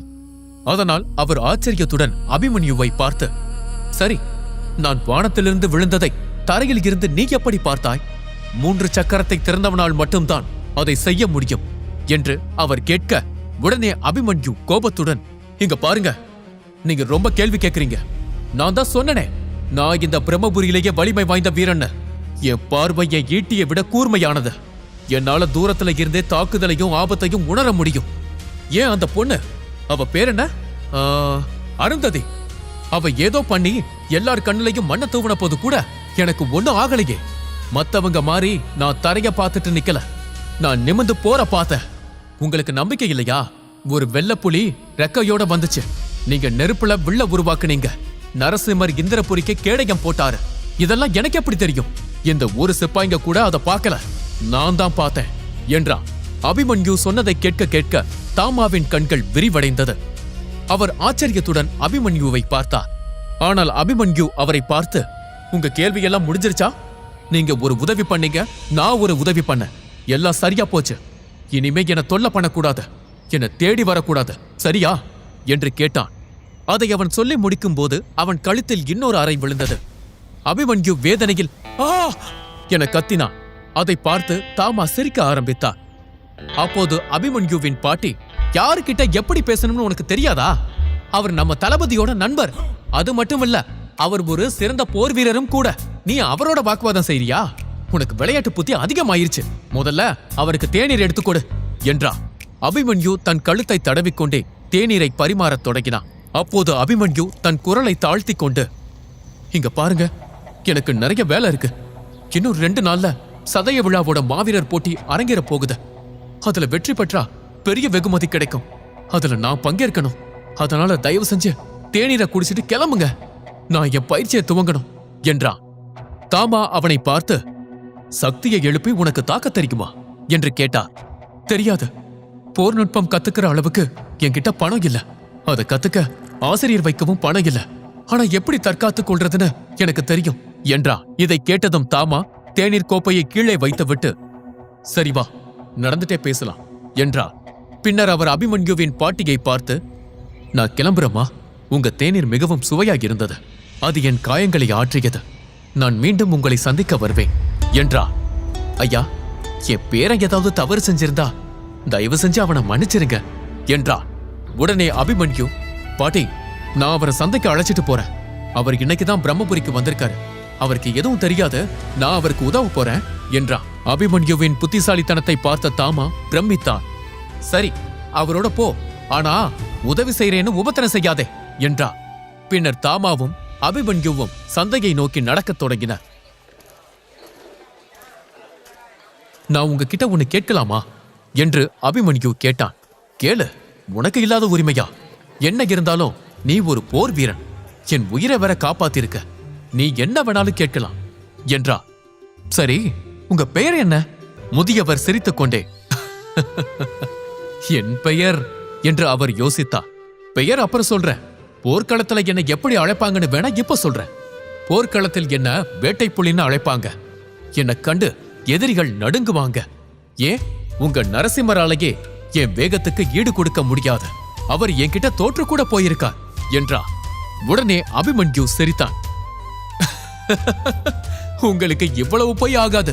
நீங்களாவது நரசிம்மரை தோற்கடிப்பவராவது. நரசிம்மர் சிங்கம். அவரை யாராலும் தோற்கடிக்க முடியாது. நீங்க என்னை விட நிறைய பொய் சொல்றீங்க என்றா. உடனே தாமா, சரி, இப்போதைக்கு அப்படியே வைத்துக்கொள் என்றா. அதை கேட்ட அபிமன்யு சிரித்துக்கொண்டே, அப்படின்னா நான் உங்களை எப்படி அழைக்கட்டும்? புலின்னா இல்ல மூத்த புலின்னா? இல்ல, அது நல்லா இருக்காது. கிழட்டு புலி, இது எப்படி இருக்கு என்று கேட்டான். அதை கேட்ட தாமா முறைத்துக்கொண்டே, உன் பாட்டி சொன்னதை போல உனக்கு விளையாட்டு புத்தி அதிகம்தான். இந்த தாமாவை கிழட்டு புலின்னு அழைக்கிற அளவிற்கு தைரியம் இருக்கா என்றா. ஏன், அழைக்க கூடாதா? அப்படி அழைச்சா உனக்கும் மத்தவங்களுக்கும் என்ன வித்தியாசம்? என்ன வித்தியாசம்? ஒரு போர் வீரன்னா என்னன்னு தெரியுமா? தெரியுமே, நல்ல சண்டை போடுறது. இல்லை, தான் கொண்ட தர்மத்தின் பக்கம் நிலையாக நிற்பவன் தான் ஒரு நல்ல போர் வீரன். சரி சரி, உங்க போதனையை நிறுத்துங்க. நான் சொன்னது தப்புதான், என்ன மன்னிச்சிடுங்க. அதற்கட்டும், உங்க நெத்தில எப்படி இவ்வளவு ஆழமான காயம் ஏற்பட்டுச்சு? அதை கேட்டதும் தாமா திடுக்கிட்டார். அவர் கண்கள் சுருங்கின. அவரது உடல் நடுங்கியது. அவரது உடலில் இருந்து ஒரு நெருப்பு சக்தி கிளம்பியது. அதை பார்த்ததும் அபிமன்யு திடுக்கிட்டு பின்வாங்கினான். ஏன் கோவப்படுறீங்க? நான் எதுவும் தப்பா கேட்கல, கொஞ்சம் அமைதியாகுங்க என்றான். அதன் பிறகு தாமா தன்னை நிதானப்படுத்திக் கொண்டு, அபிமன்யு, அது மிகப்பெரிய கதை. அதை பிறகு சொல்கிறேன். அதற்கு முன்னால் நீ செய்ய வேண்டியது ஒன்று இருக்கிறது என்று கூறி அவர் தன் நடையை நிறுத்தினார். தன் இடது பக்கத்தில் இருந்த கோட்டை வாயிலை கை காட்டினார். அது சத்திரிய மன்றம். அதை கண்டதும் அபிமன்யு திடுக்கிட்டான். நூற்றுக்கணக்கான வீரர்கள் அங்கு வரிசையாக நின்று கொண்டிருந்தனர். அதுதான் மாவீரர் போட்டி நடக்கப் போகும் இடம். அபிமன்யு ஆச்சரியத்துடன், இத்தனை பேரா? இவ்வளவு பேரை தாண்டி நான் எப்படி உள்ள நுழைய முடியும் என்று கேட்டான். அதற்கு தாமா, அதைத்தான் நான் பார்க்க விரும்புகிறேன். நீதான் போர் வீரன் ஆயிற்றே. இத்தனை வீரர்களை தாண்டி நீ உள்ளே நுழைந்து மாவீரன் என்று நிரூபித்து காட்டு என்றார். சத்திரிய மன்றத்தின் வாசலில் காவலாளிகள் கூடியிருப்பதையும் அவர்கள் ஒவ்வொரு ஆளாக விசாரித்து உள்ளே அனுப்புவதையும் அபிமன்யு பார்த்தார். அந்த சமயத்தில் யாரோ அபிமன்யுவை ஒதுக்கி தள்ளினர். கருப்பு உடை அணிந்து 15 பேர் கொண்ட குழு வேகமாக முன்னால் வந்தது. உடனே அபிமன்யு, நீங்க என்ன குருடர்களா? ஆள் நிக்கிறது கண்ணுக்கு தெரியலையா என்று கத்தினார். உடனே அந்த கூட்டம் நின்றது. அந்த கூட்டத்தை தலைமை தாங்கிய ஒரு இளம் வீரன் திரும்பி அபிமன்யுவை பார்த்தான். யார்னே? ஆளையும் உடையும் பாரு, பிச்சைக்கார மாதிரி இருந்துட்டு வீரர்கள் இருக்கும் இடத்தில் உனக்கென்ன வேலை என்று கேட்டான். அதை கேட்டு கோபம் கொண்ட அபிமன்யு, நான் அபிமன்யு, பிரம்மபுரியோட வலிமை மிக்க போர் வீரன் என்றான். அப்படியா? மன்னிச்சிடுங்க போர் வீரரே, நாங்க உங்களை பார்க்கல. பார்க்கிற அளவுக்கும் உங்ககிட்ட ஒண்ணும் இல்ல என்று கேலி செய்தான். அபிமன்யுவை ஏளனம் செய்த அவன் பெயர் தரணி. இந்திரபுரியின் சக்தி வாய்ந்த ஒரு படையின் தலைவரான ராஜேந்திரரின் மகன். பிரம்மபுரியின் மாவீரர்களுக்கான போட்டியில் கலந்து கொண்டு முதல் பரிசை தட்டி பறிக்க வேண்டும் என்ற வெறியோடு அவன் வந்திருக்கிறான். தரணி அபிமன்யுவை பார்த்து, முதல் சக்கரத்தையே திறக்காத நீ எல்லாம் போட்டிக்கு வரலாமா என்று கேட்டான். அதற்கு அபிமன்யு, முதல் சக்கரத்தை திறந்தும் கடந்த ஆண்டு போட்டியில தோத்த நீ திரும்ப வரலாமா என்று பதிலுக்கு கேட்டான். அபிமன்யுவின் வார்த்தையை கேட்டு சுற்றி நின்று கொண்டிருந்த மக்கள் சிரிக்க ஆரம்பித்தனர். இதை பார்த்த தரணியின் கோபம் அதிகரித்தது. அவன் தன் ஆட்களை, என்ன வேடிக்கை பார்த்துட்டு நிக்கிறீங்க? அவன் கைகால்களை உடைங்க, அவன் எப்படி போட்டி போடுறான்னு நானும் பார்க்கிறேன் என்றான். கருப்பு உடை அணிந்த கூட்டத்தில் இருந்த ஒருவன் அபிமன்யுவை நோக்கி பாய்ந்து வந்தான். அங்கிருந்த அனைவரின் கவனமும் இங்கு திரும்பியது. அங்க பாருங்க, ஒரு சண்டை வர போகுது, இன்னைக்கு நல்ல வேடிக்கை இருக்கு என்று அனைவரும் சிரித்து ஆரவாரம் செய்ய ஆரம்பித்தனர். தாமா ஒதுங்கி நின்று கொண்டான். கண்களில் தீரத்தோடு நிமிர்ந்து பார்த்தான் அபிமன்யு. இனி அவன் எங்கும் எதற்கும் நிற்கப் போவதில்லை. பிரம்மபுரி அதன் காவலனை காணப் போகிறது. ஆட்டம் ஆரம்பம். அபிமன்யுவை அழைத்து வந்த தாமா அவனுடன் உரையாடிக் கொண்டே அவனை பற்றி அறிந்து கொண்டு வந்தான். அவனது பலத்தை சோதிக்க அவனை தனியாக சத்திரிய மன்றத்திற்குள் நுழைய சொன்னான். சத்திரிய மன்றத்திற்குள் எப்படியாவது வந்துவிடு என்று சொல்லிவிட்டு தாமா ஒதுங்கிக் கொண்டான். உள்ளே போன அபிமன்யுவுக்கும் ராஜேந்திரர் மகன் தரணிக்கும் முட்டிக் கொண்டது. அவன் அபிமன்யுவை அடிக்க சொல்லி தன் ஆட்களுக்கு கட்டளையிட்டான். நல்ல வேடிக்கை காத்திருக்கிறது என்று சுற்றியிருந்த அனைவரும் ஆர்வத்துடன் முன்னால் வந்தனர். ராஜேந்திரன் மகன் தரணிக்கிட்டேயே வம்பிழுத்திருக்கான் இந்த பொடியன். இன்னைக்கு அவன் கையும் காலும் கண்டிப்பா உடையும். எதுவா இருந்தா என்ன, நமக்கு நேரம் போனா சரி என்று இளைஞர் கூட்டம் சிரித்துக் கொண்டே வேடிக்கை பார்த்தது. இவை அனைத்தையும் தாமா வேடிக்கை பார்த்துக் கொண்டிருந்தார். அவருக்கு கொஞ்சம் கவலை எட்டி பார்த்தது. அவர் அபிமன்யுவை பார்த்து, உனக்கு உதவி தேவையா என்று கேட்டா. உடனே அபிமன்யு, அதெல்லாம் தேவையில்லை, நான் பாத்துக்கிறேன் என்றான். இவனுக்கு துணிச்சல் அதிகம்தான். எல்லோரும் வேடிக்கை பார்க்கிறார்கள், இருந்தாலும் அவன் தன் கௌரவத்தை விட்டுத்தர மறுக்கிறான். பார்ப்போம் என்ன செய்ய போகிறான் என்று என அவர் தனக்குள் நினைத்துக் கொண்டார். தரணியுடைய கூட்டத்தில் இருந்து கருப்பு உடையணிந்த வீரன் ஒருவன் அபிமன்யுவை தாக்க வந்தான். அபிமன்யு தரையில் ஓங்கி மிதிக்க அவனை தாக்க வந்த வீரன் பின்னால் பறந்தான்.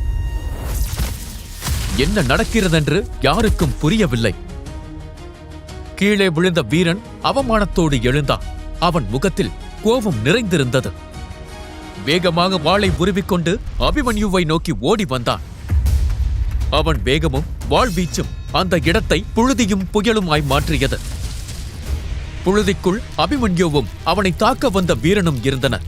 உள்ளே என்ன நடக்கிறது என்று யாராலும் பார்க்க முடியவில்லை. அனைவரும் கண்களை சுருக்கி பார்க்க முயன்றனர்.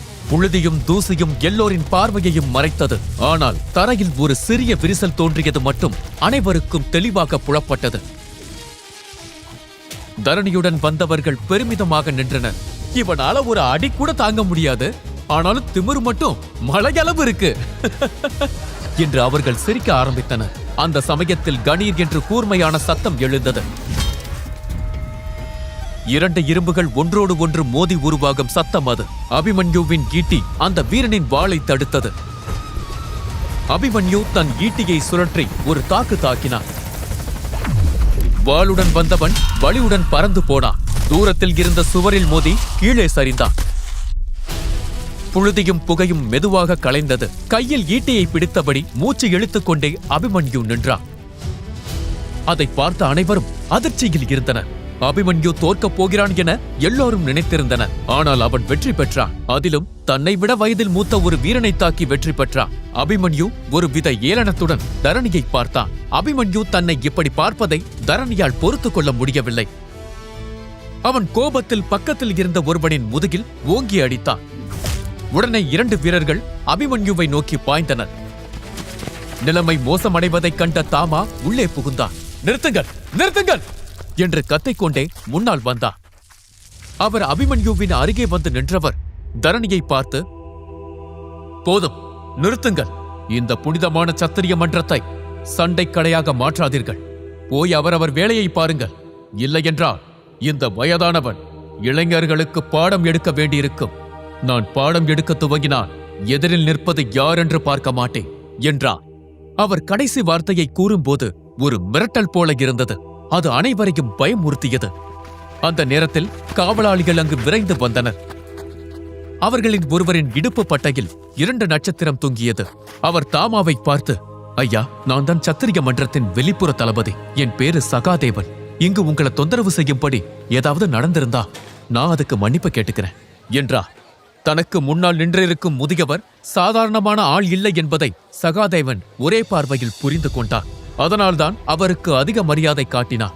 தாமா அவரை பார்த்து, பரவாயில்லை, உனக்காவது பெரியவர்களுக்கு எப்படி மரியாதை கொடுக்க வேண்டும் என்று தெரிந்திருக்கிறது. ஆனால் உங்கள் சத்திரிய மன்றத்தில் இவ்வளவு கூச்சலும் குழப்பமும் இருக்கிறது. இதையெல்லாம் கண்டிக்க மாட்டீர்களா என்று கேட்டார். இதை கேட்டவுடன் கோபம் கொண்ட தளபதி சகாதேவன் தரணியையும் அவன் ஆட்களையும் பார்த்து, உங்களுக்கெல்லாம் அறிவு இருக்கா இல்லையா? போட்டி போட வந்த இடத்துல சண்டை போடுறதுதான் மரியாதையா? கொஞ்சமாவது மரியாதையோட நடந்துக்கோங்க. இல்லனா நீங்க யாருன்னெல்லாம் பார்க்க மாட்டேன், போட்டியில இருந்து தூக்கிடுவேன் என்றார்.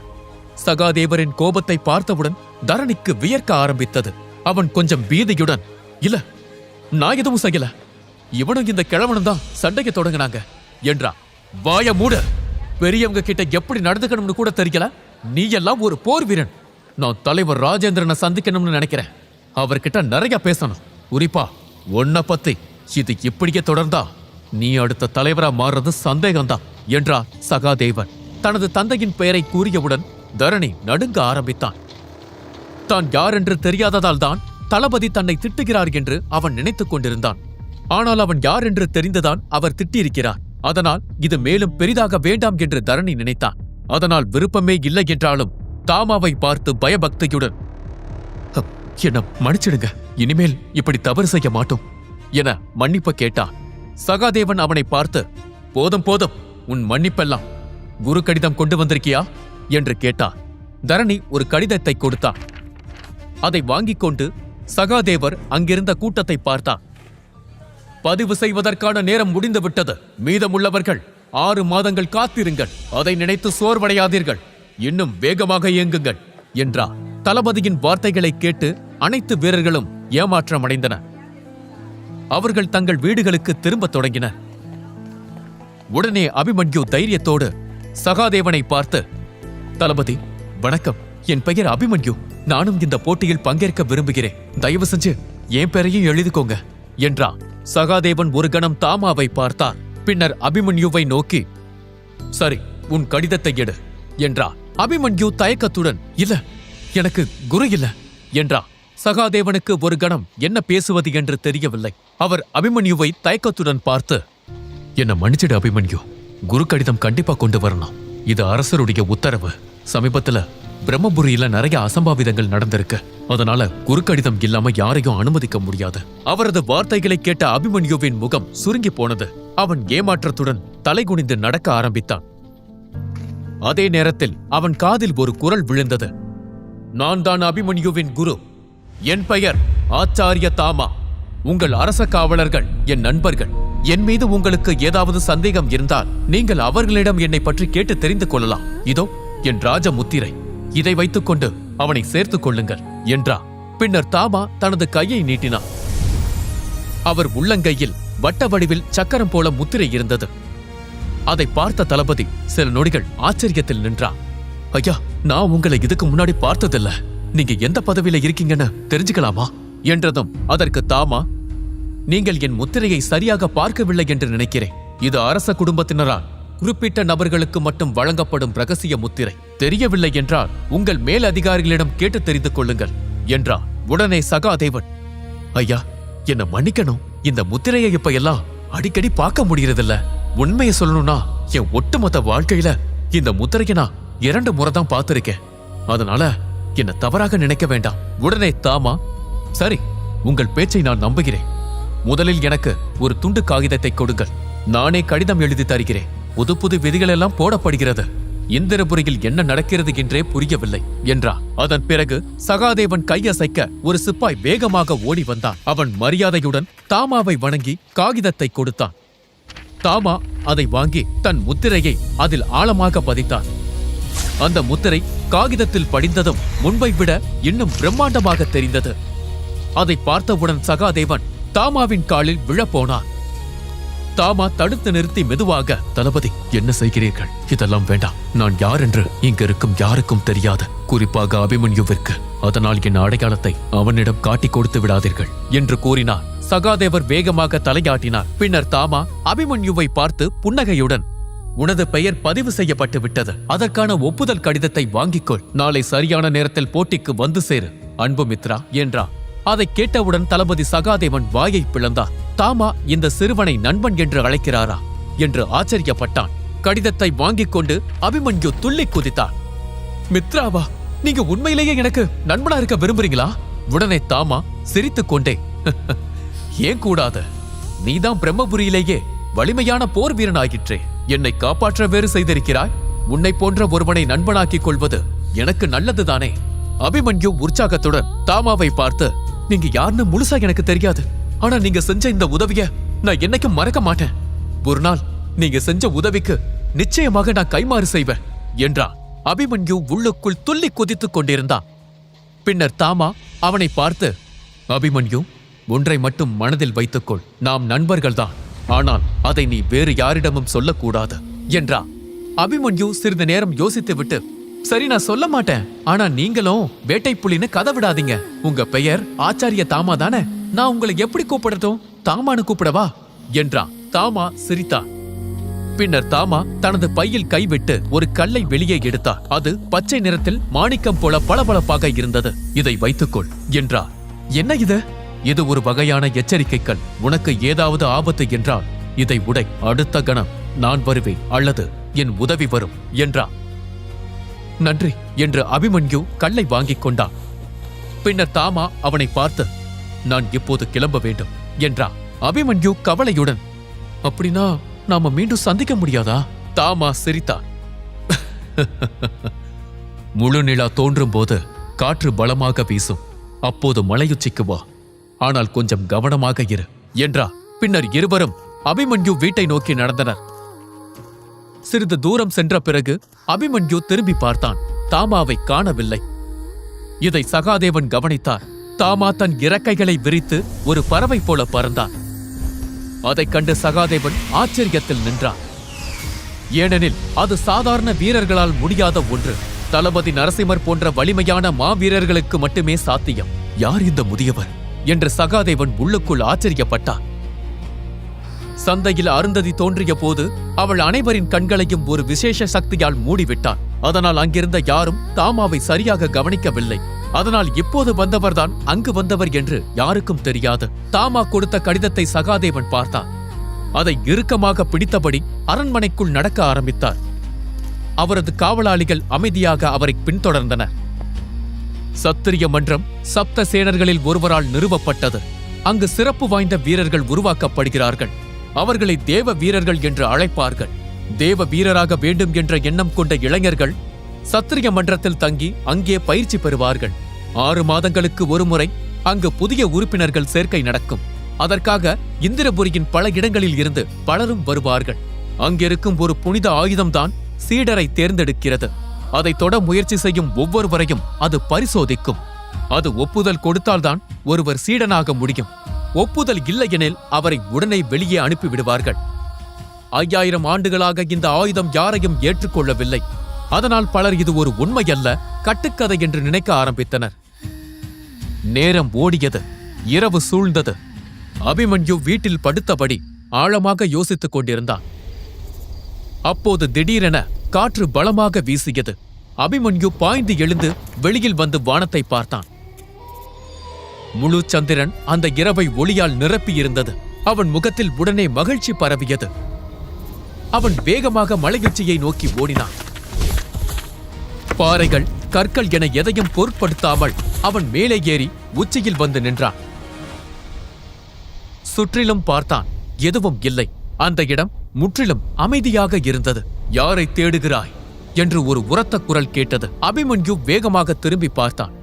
சிவப்பு நிற ஆடை அணிந்த தாமா அங்கே நின்றிருந்தார்.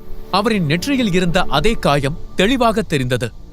அபிமன்யு சிரித்தபடி, பரவாயில்லையே, சொன்ன வார்த்தையை காப்பாத்திட்டீங்க, சொன்னபடியே வந்துட்டீங்க என்றான். பின்னர் இருவரும் நடந்து சென்று ஒரு பெரிய பாறையில் அமர்ந்தனர். தாமா அவனை பார்த்து, அபிமன்யு, நான் உன்னிடம் ஒன்று கேட்கலாமா? கேளுங்கள் என்றான் அபிமன்யு. உன் உடலில் இருக்கும் முத்திரைகள் அதெல்லாம் நீயே வரைந்து கொண்டதா அல்லது நீ பிறந்ததில் இருந்தே இருக்கிறதா என்று கேட்டா. இது எப்படி வந்ததெல்லாம் எனக்கு தெரியாது, ஆனா எனக்கு நினைவு தெரிஞ்சதுல இருந்து இது இருக்கு. என் பாட்டிக்கிட்ட கேட்டா இது என் அம்மா கொடுத்த ஒரே சொத்து மட்டும்தான் சொல்லுவாங்க. அப்புறம் இந்த ஈட்டி என் அப்பா கொடுத்தது. இந்த இரண்டும் தான் எனக்கு இருக்கிற சொத்து என்றான். இதை பற்றி நீ யாரிடமாவது கேட்டாயா? என் பாட்டி தான் இதை பத்தி யார்கிட்டையும் பேசக்கூடாதுன்னு சொல்லியிருக்காங்க. நான் கொஞ்சம் சிறப்பு வாய்ந்தவனா, இதை நான் காட்டக்கூடாதுன்னு என் பாட்டி உத்தரவு போட்டிருக்காங்க. என் பாட்டிக்கு பிறகு உங்களுக்கு மட்டும்தான் இது தெரியும். அதனால யார்கிட்டையும் இதை சொல்லிடாதீங்க. ஏன்னா எனக்கு இருக்க ஒரே நண்பர் நீங்க தான். உங்களை நான் இழக்க விரும்பல என்றான். இதை கூறும்போது அவன் முகத்தில் ஒரு சோகம் தெரிந்தது. ஆனால் அது சில நொடிகளில் மறைந்தது. உடனே தாமா அவனை பார்த்து, சரி, அதை விடு. நான் உனக்கு ஒன்றை கூற வேண்டும். நீ உன் சக்கரங்களை எழுப்ப வேண்டும். அப்போதுதான் உன்னால் போதுமான வலிமையை பெற முடியும். 7 சக்கரங்களை எழுப்புவதற்கு முன்பு பெரிய சண்டை எதிலும் தலையிடக்கூடாது. தலையிட மாட்டேன் என்று எனக்கு சத்தியம் செய்து கொடு என்று கேட்டா. அபிமன்யு ஒரு கணம் யோசித்தான். பின்னர் தாமாவை பார்த்து, சரி, சத்தியமா நான் தேவையில்லாத சண்டையில ஈடுபட மாட்டேன். ஆனா உங்க உயிருக்கு ஒரு ஆபத்துனா அது எப்படிப்பட்ட ஆபத்தா இருந்தாலும் நான் கவலைப்பட மாட்டேன், களத்துல குதிப்பேன் என்றான். அதை கேட்டவுடன் தாமாவிற்கு சிரிப்புதான் வந்தது. அவரால் வேறு எதுவும் கூற முடியவில்லை. சிறிது நேரம் கழித்து தாமா அபிமன்யுவை பார்த்து, அபிமன்யு, நாளைக்கு நடக்கப் போகும் போட்டியில் 1000க்கும் மேற்பட்ட வீரர்கள் கலந்து கொள்வார்கள். அதில் பலர் தங்கள் முதல் சக்கரத்தை எழுப்பியவராக இருப்பார்கள். சிலர் 2வது சக்கரத்தை கூட எழுப்பியிருப்பார்கள். அதனால் நீ இதில் வெற்றி பெற வேண்டும் என்றால் நீயும் உன் முதல் சக்கரத்தை எழுப்ப வேண்டும். அதைவிட முக்கியமான விஷயம், நீ போட்டியில் பங்கேற்கும் போது உன் தாயத்தை கழட்ட வேண்டும் என்றார். அதை கேட்ட அபிமன்யு அதிர்ச்சி அடைந்தான். இல்லை, இதை என்னால கழட்ட முடியாது. இதுதான் என்ன பாதுகாக்கும் கேடயம்னு என் பாட்டி சொல்லியிருக்காங்க என்றா. உடனே தாமா, அபிமன்யு, இந்த தாயத்து தான் உன் சக்திகளை அடக்குகிறது. அதை நீ கழட்டினால்தான் உன் சக்திகள் விடுவிக்கப்படும் என்றவர் அவன் அருகே சென்று தாயத்தை கழட்ட முயன்றார். அபிமன்யுவும் தாமாவும் மலையுச்சியில் தங்கள் பயிற்சியை துவங்கினர். தாமா அபிமன்யுவை அவன் கழுத்தில் இருக்கும் தாயத்தை கழட்ட சொன்னார். தாமா என்ன சொன்னாலும் அபிமன்யு அதை கழட்டுவதாயில்லை. உடனே தாமா, அபிமன்யு, என்னுடைய அக்னி கிரந்தம் உன்னிடம்தான் இருக்கிறது என்று எனக்கு தெரியும். அது உனக்குத்தான். நான் அதை எப்போதும் உன்னிடம் இருந்து வாங்க மாட்டேன். அதை நான் என் சீடனுக்காக உருவாக்கினேன். அது இப்போது சரியான ஆளிடம்தான் வந்து சேர்ந்திருக்கிறது. அதனால் என்னை நம்பு என்றா. அதை கேட்டதும் அபிமன்யு அதிர்ச்சி அடைந்தான். அவன் முகம் பதட்டம் அடைந்தது. அவனது கண்கள் பயத்தால் நிரம்பியன. அவன் வீதியில் பின்வாங்கத் தொடங்கினான். அபிமன்யுவின் முகத்தில் இருந்த பயத்தைக் கண்ட தாமா புன்னகையுடன், அபிமன்யு, நீ பயப்பட தேவையில்லை. என் அக்னி கிரந்தம் உன்னிடம் வந்து சேர்ந்த போதே நீ என் சீடனாகிவிட்டாய். நான் தான் உன் குரு என்று கையெழுத்தெல்லாம் போட்டுக் கொடுத்திருக்கிறேன். இதற்கு அப்புறமும் நான் உனக்கு தீங்கு செய்வேன் என்று நினைக்கிறாயா என்று கேட்டா. அபிமன்யு அமைதியாக இருந்தான். உடனே தாமா தன் பையில் இருந்து ஒரு காகித கட்டை வெளியே எடுத்தான். அதை அபிமன்யுவிடம் நீட்டி, உன்னிடம் இருக்கும் அக்னி கிரந்தத்தில் வேகமாய் எப்படி செயல்படுவது மற்றும் தற்காத்துக் கொள்வது எப்படி என்பது பற்றிய குறிப்புகள் மட்டும்தான் இருக்கிறது. இதில் திருப்பி தாக்குவது எப்படி என்பது பற்றிய குறிப்புகள் இருக்கிறது. இதுவும் உனக்குத்தான். நீ என் சீடன். உன்னை வளர்க்க வேண்டியது எனது பொறுப்பு என்றான். தாமாவிடம் இருந்து அந்த காகித கட்டை அபிமன்யு வாங்கினான். அவனுக்கு என்ன சொல்வதென்றே தெரியவில்லை. அவன் கண்களில் ஒருவித ஆனந்த கண்ணீர் திரண்டு நின்றது. தாமா அவனை பார்த்து, இங்கு பார், நான் உனக்கு என்றைக்குமே தீங்கு செய்ய மாட்டேன். நீ என் பேச்சை கேட்டா ஒரு நாள் இந்த பூமியின் தவிர்க்க முடியாத பிரம்மதீரனாக நீ மாறுவாய். எனக்கு தெரிந்த போர் நுட்பங்கள், யுக்திகள் என அனைத்தையும் நான் உனக்கு கற்றுக் கொடுப்பேன். இந்த உலகம் முழுவதும் புகழ்பெற்ற அந்த 7 சப்தசேனர்கள் கூட உன்னுடன் போட்டி போட முடியாது. எதிர்காலத்தை தீர்மானிக்கும் வல்லமை மிக்க பிரம்மதீரனாக நீ மாற வேண்டும் என்றால் நீ என்னை நம்ப வேண்டும் என்று தாமா தன் கையை நீட்டினான். அபிமன்யுவின் கண்கள் பிரகாசித்தன. அபிமன்யு ஒருவித தயக்கத்துடன் அவரை பார்த்தான். பின்னர் எதை பற்றியும் யோசிக்காமல் அவன் அவர் கைகளை பிடித்தான். அதைக் கண்டு தாமா சிரித்தார். இதுவரை நீ வாழ்ந்த வாழ்க்கை வேறு, இனிமேல் நீ வாழப்போகும் வாழ்க்கை வேறு. இந்த உலகில் யாரும் காயப்படுத்த முடியாத அளவிற்கு ஒரு மாவீரனாக உன்னை நான் மாற்றுகிறேன். அதில் முதல் படியாக நீ உன் சக்கரங்களை முதலில் எழுப்ப வேண்டும். நீ குறைந்தது 3 சக்கரங்களை எழுப்ப வேண்டும். அப்போதுதான் உனக்கு அனைத்தும் பிடிபட ஆரம்பிக்கும். ஆனால் அதை நினைத்து நீ கவலைப்பட வேண்டாம். நான் உனக்கு உதவுகிறேன் என்று நாம் முதல் சக்கரமான மூலாதார சக்கரத்தை எழுப்பப் போகிறோம் என்றார். இதை கூறிவிட்டு அவர் கால் மேல் கால் போட்டு தியான நிலையில் அமர்ந்தார். கண்களை மூடி ஆழமாக மூச்சை உள்ளிழுத்தார். அபிமன்யுவை வழிக்கு கொண்டு வருவது அருந்ததியுடனான போரை விட கடினமாக இருக்கிறது என்று தாமா நினைத்தார்.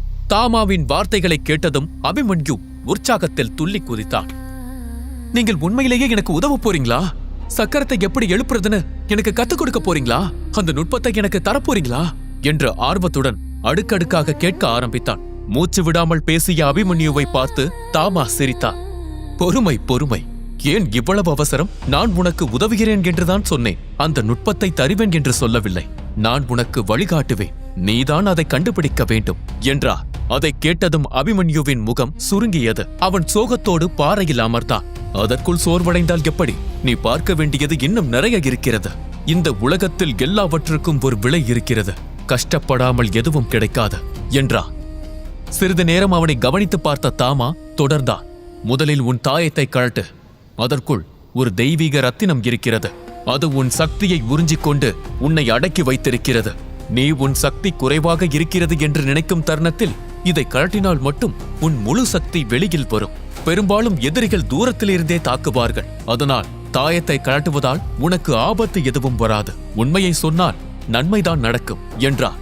தாமா சொல்வதை கேட்ட பிறகு அபிமன்யு ஒரு நிமிடம் யோசித்தான். பின்னர் சரி என்று தலையசைத்தான். ஆனால் இன்னொரு விஷயம் இருக்கிறது என தாமா கூற அபிமன்யு சலிப்புடன், என்ன, இன்னொரு சத்தியமா என்றார். தாமா ஆழமாக மூச்சை இழுத்து, ஆமாம், இது உன் நன்மைக்காகத்தான்.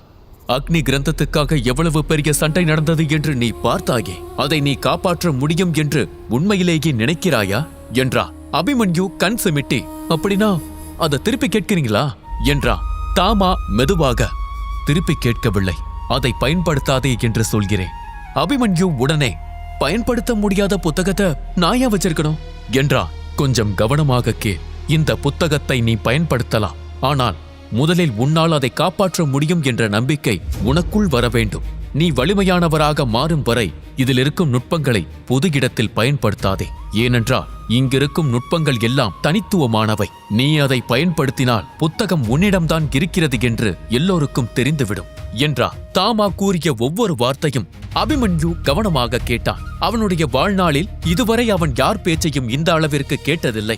அவன் தாமாவிடம் ஏதோ ஒரு நெருக்கத்தை உணர்ந்தான். அவரே தன் ஆசிரியர் என்ற உணர்வு அவன் மனதில் உடனே உருவானது. அவரது வார்த்தையை மீறக்கூடாது என்ற எண்ணம் அவனுக்கு வந்தது.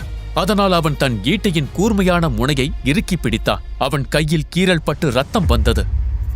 அந்த ரத்தம் சொட்டும் கையை நீட்டி அவன் கம்பீரமாக, நான் அபிமன்யு ரகுநந்தன். இந்த பூமி, வானம், நீர், காற்று, நெருப்பு என பஞ்சபூதங்களை சாட்சியாக வைத்து இந்த வாக்குறுதியை தருகிறேன் என்றான். அடுத்த நொடி வானத்தில் கடுமையான மின்னல்கள் மின்னின. பலத்த காற்று வீசியது. மழை பெய்யத் தொடங்கியது. நான் என் குரு ஆச்சாரிய தாமாவுக்கு கொடுத்த வாக்கை மீறினால் தெய்வங்கள் என்னை தண்டிக்கட்டும் என்று கர்ஜித்தான்.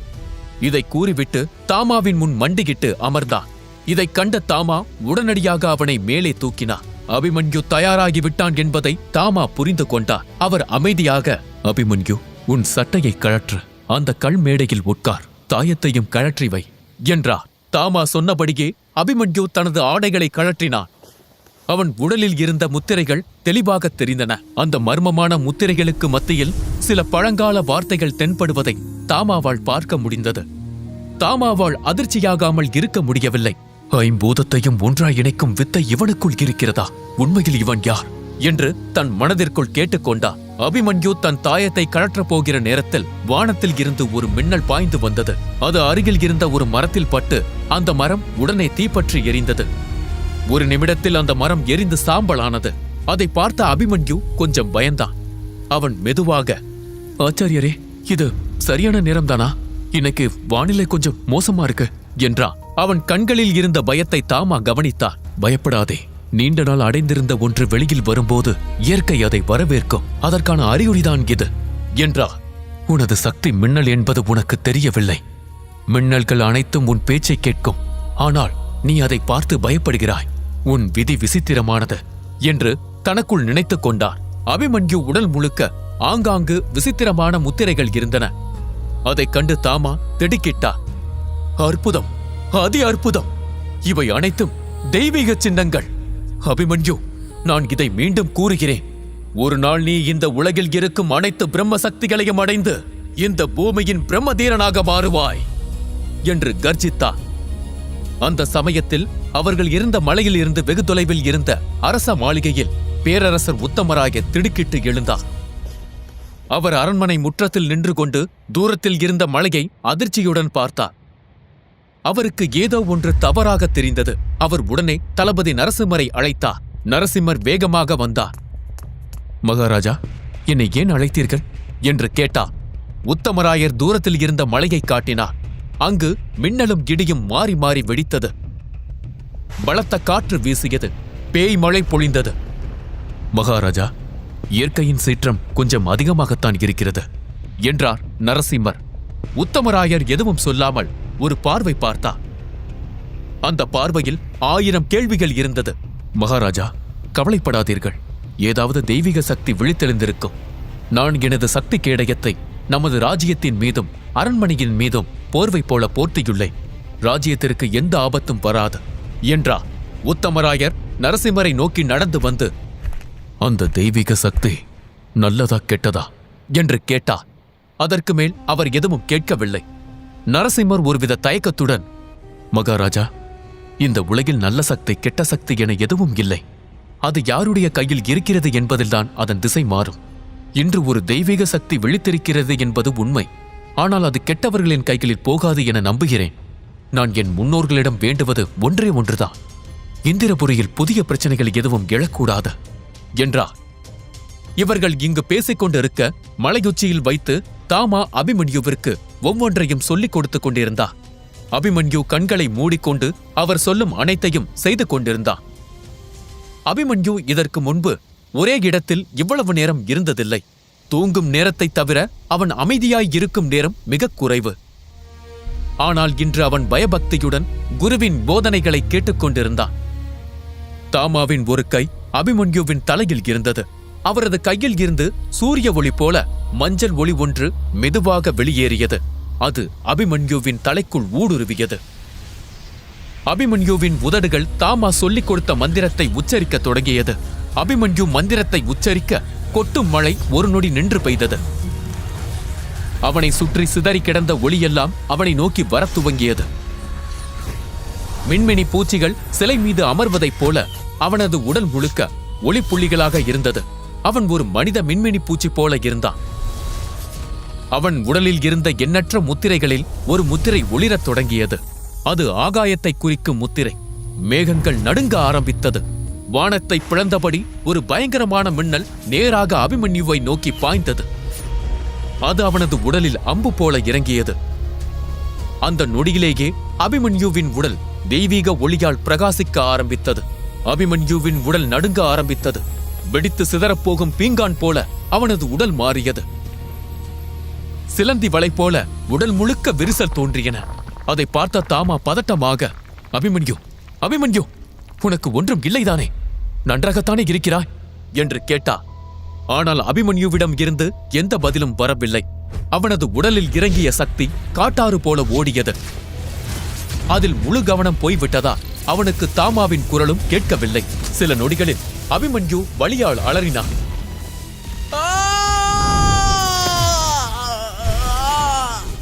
என்று தாங்க முடியாமல் கத்தினான்.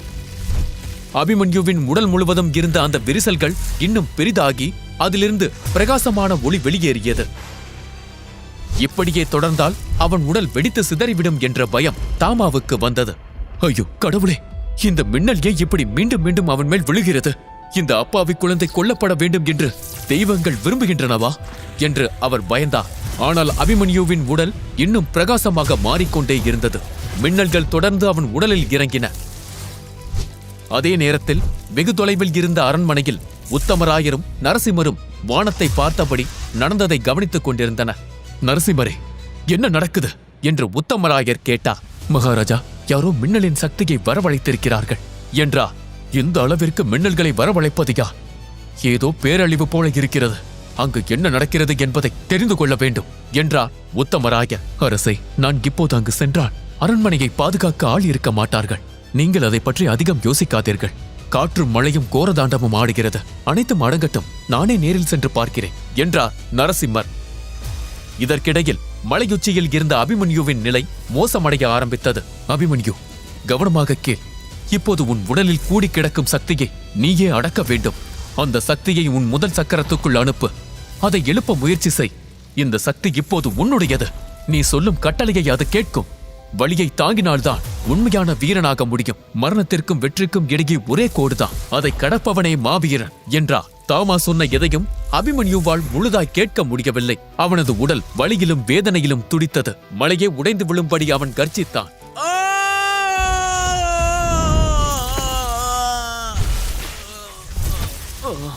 என்று முழங்கிக் கொண்டே அவன் மயங்கி கீழே விழுந்தான்.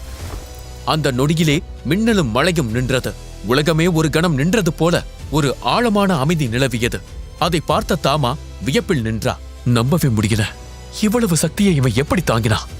இவனுக்குள்ள என்ன ஒளிந்திருக்கிறது என்று எனக்கு இன்னும் புரியவில்லை என்றா. அந்த நேரத்தில் ஒரு மிக வலிமையான ஆற்றல் அவர்களை நெருங்கி வருவதை அவர் உணர்ந்தார்.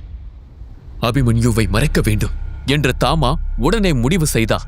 அவர் அவசரமாக அபிமன்யுவின் தாயத்தை அவன் கழுத்தில் மீண்டும் போட்டு அபிமன்யுவின் ஈட்டியையும் பாதுகாப்பாக மறைத்து வைத்தார். தாயத்தை அணிந்த உடனேயே அபிமன்யுவின் சக்தி பெரும்பாலும் அடங்கியது.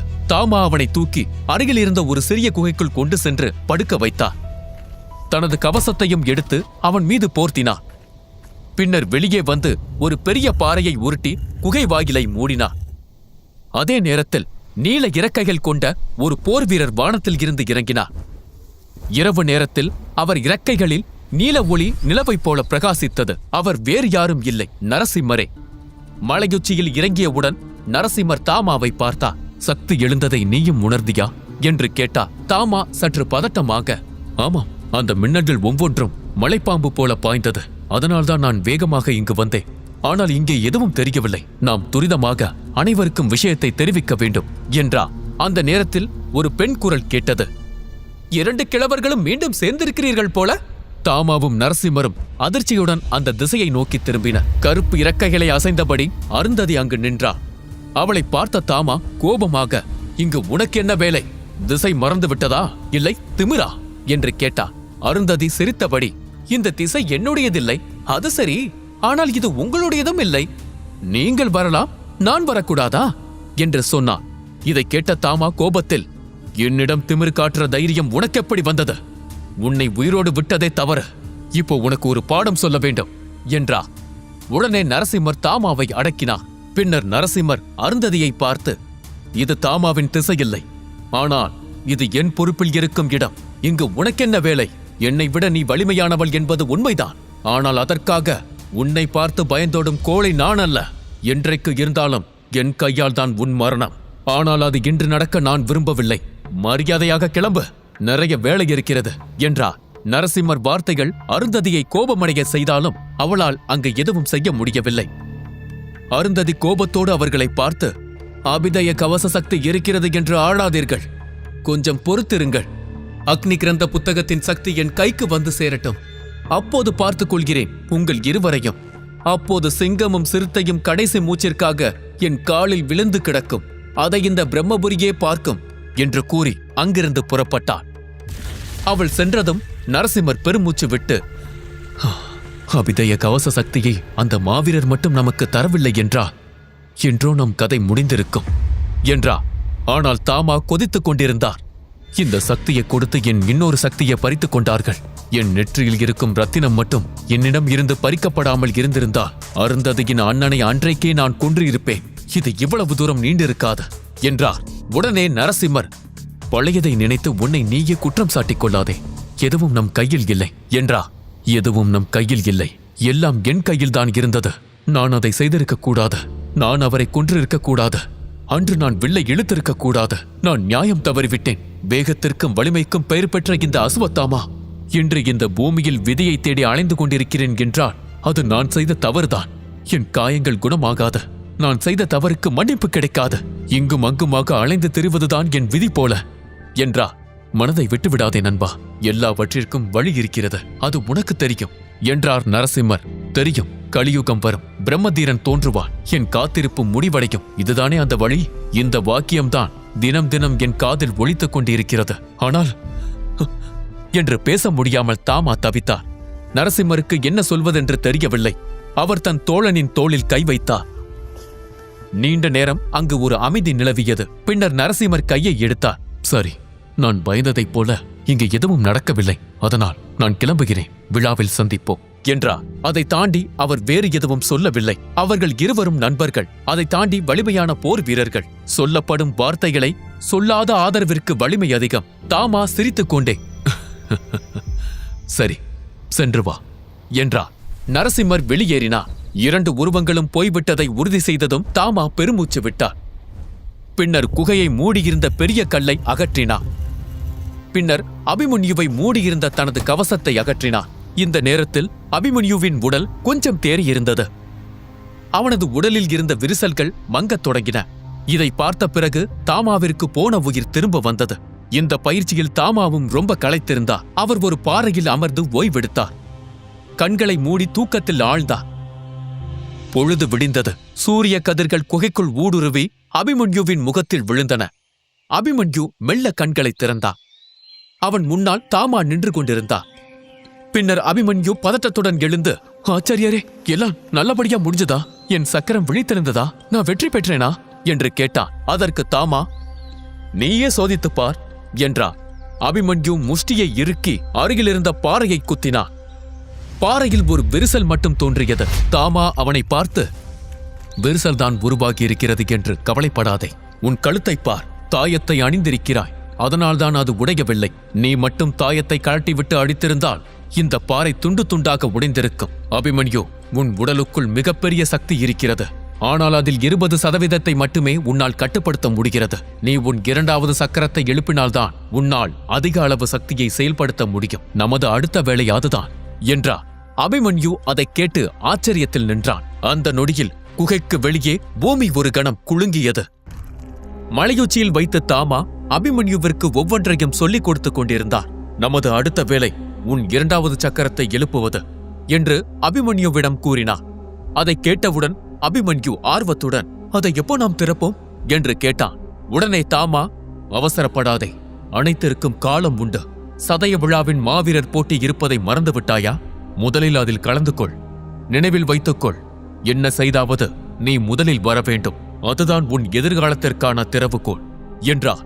அதை கேட்ட அபிமன்யு உற்சாகமாக, ஆச்சாரியரே, முதல் இடத்தை எப்படி எடுத்துக்காட்டுறேன்னு பாருங்க என்று சொன்னார். அபிமன்யுவின் கண்களில் இருந்த உற்சாகத்தையும் உறுதியையும் தாமா கவனித்தார். அவர் புன்னகைத்து, சரி, சத்திரிய மன்றத்திற்கு செல்ல நேரம் வந்துவிட்டது.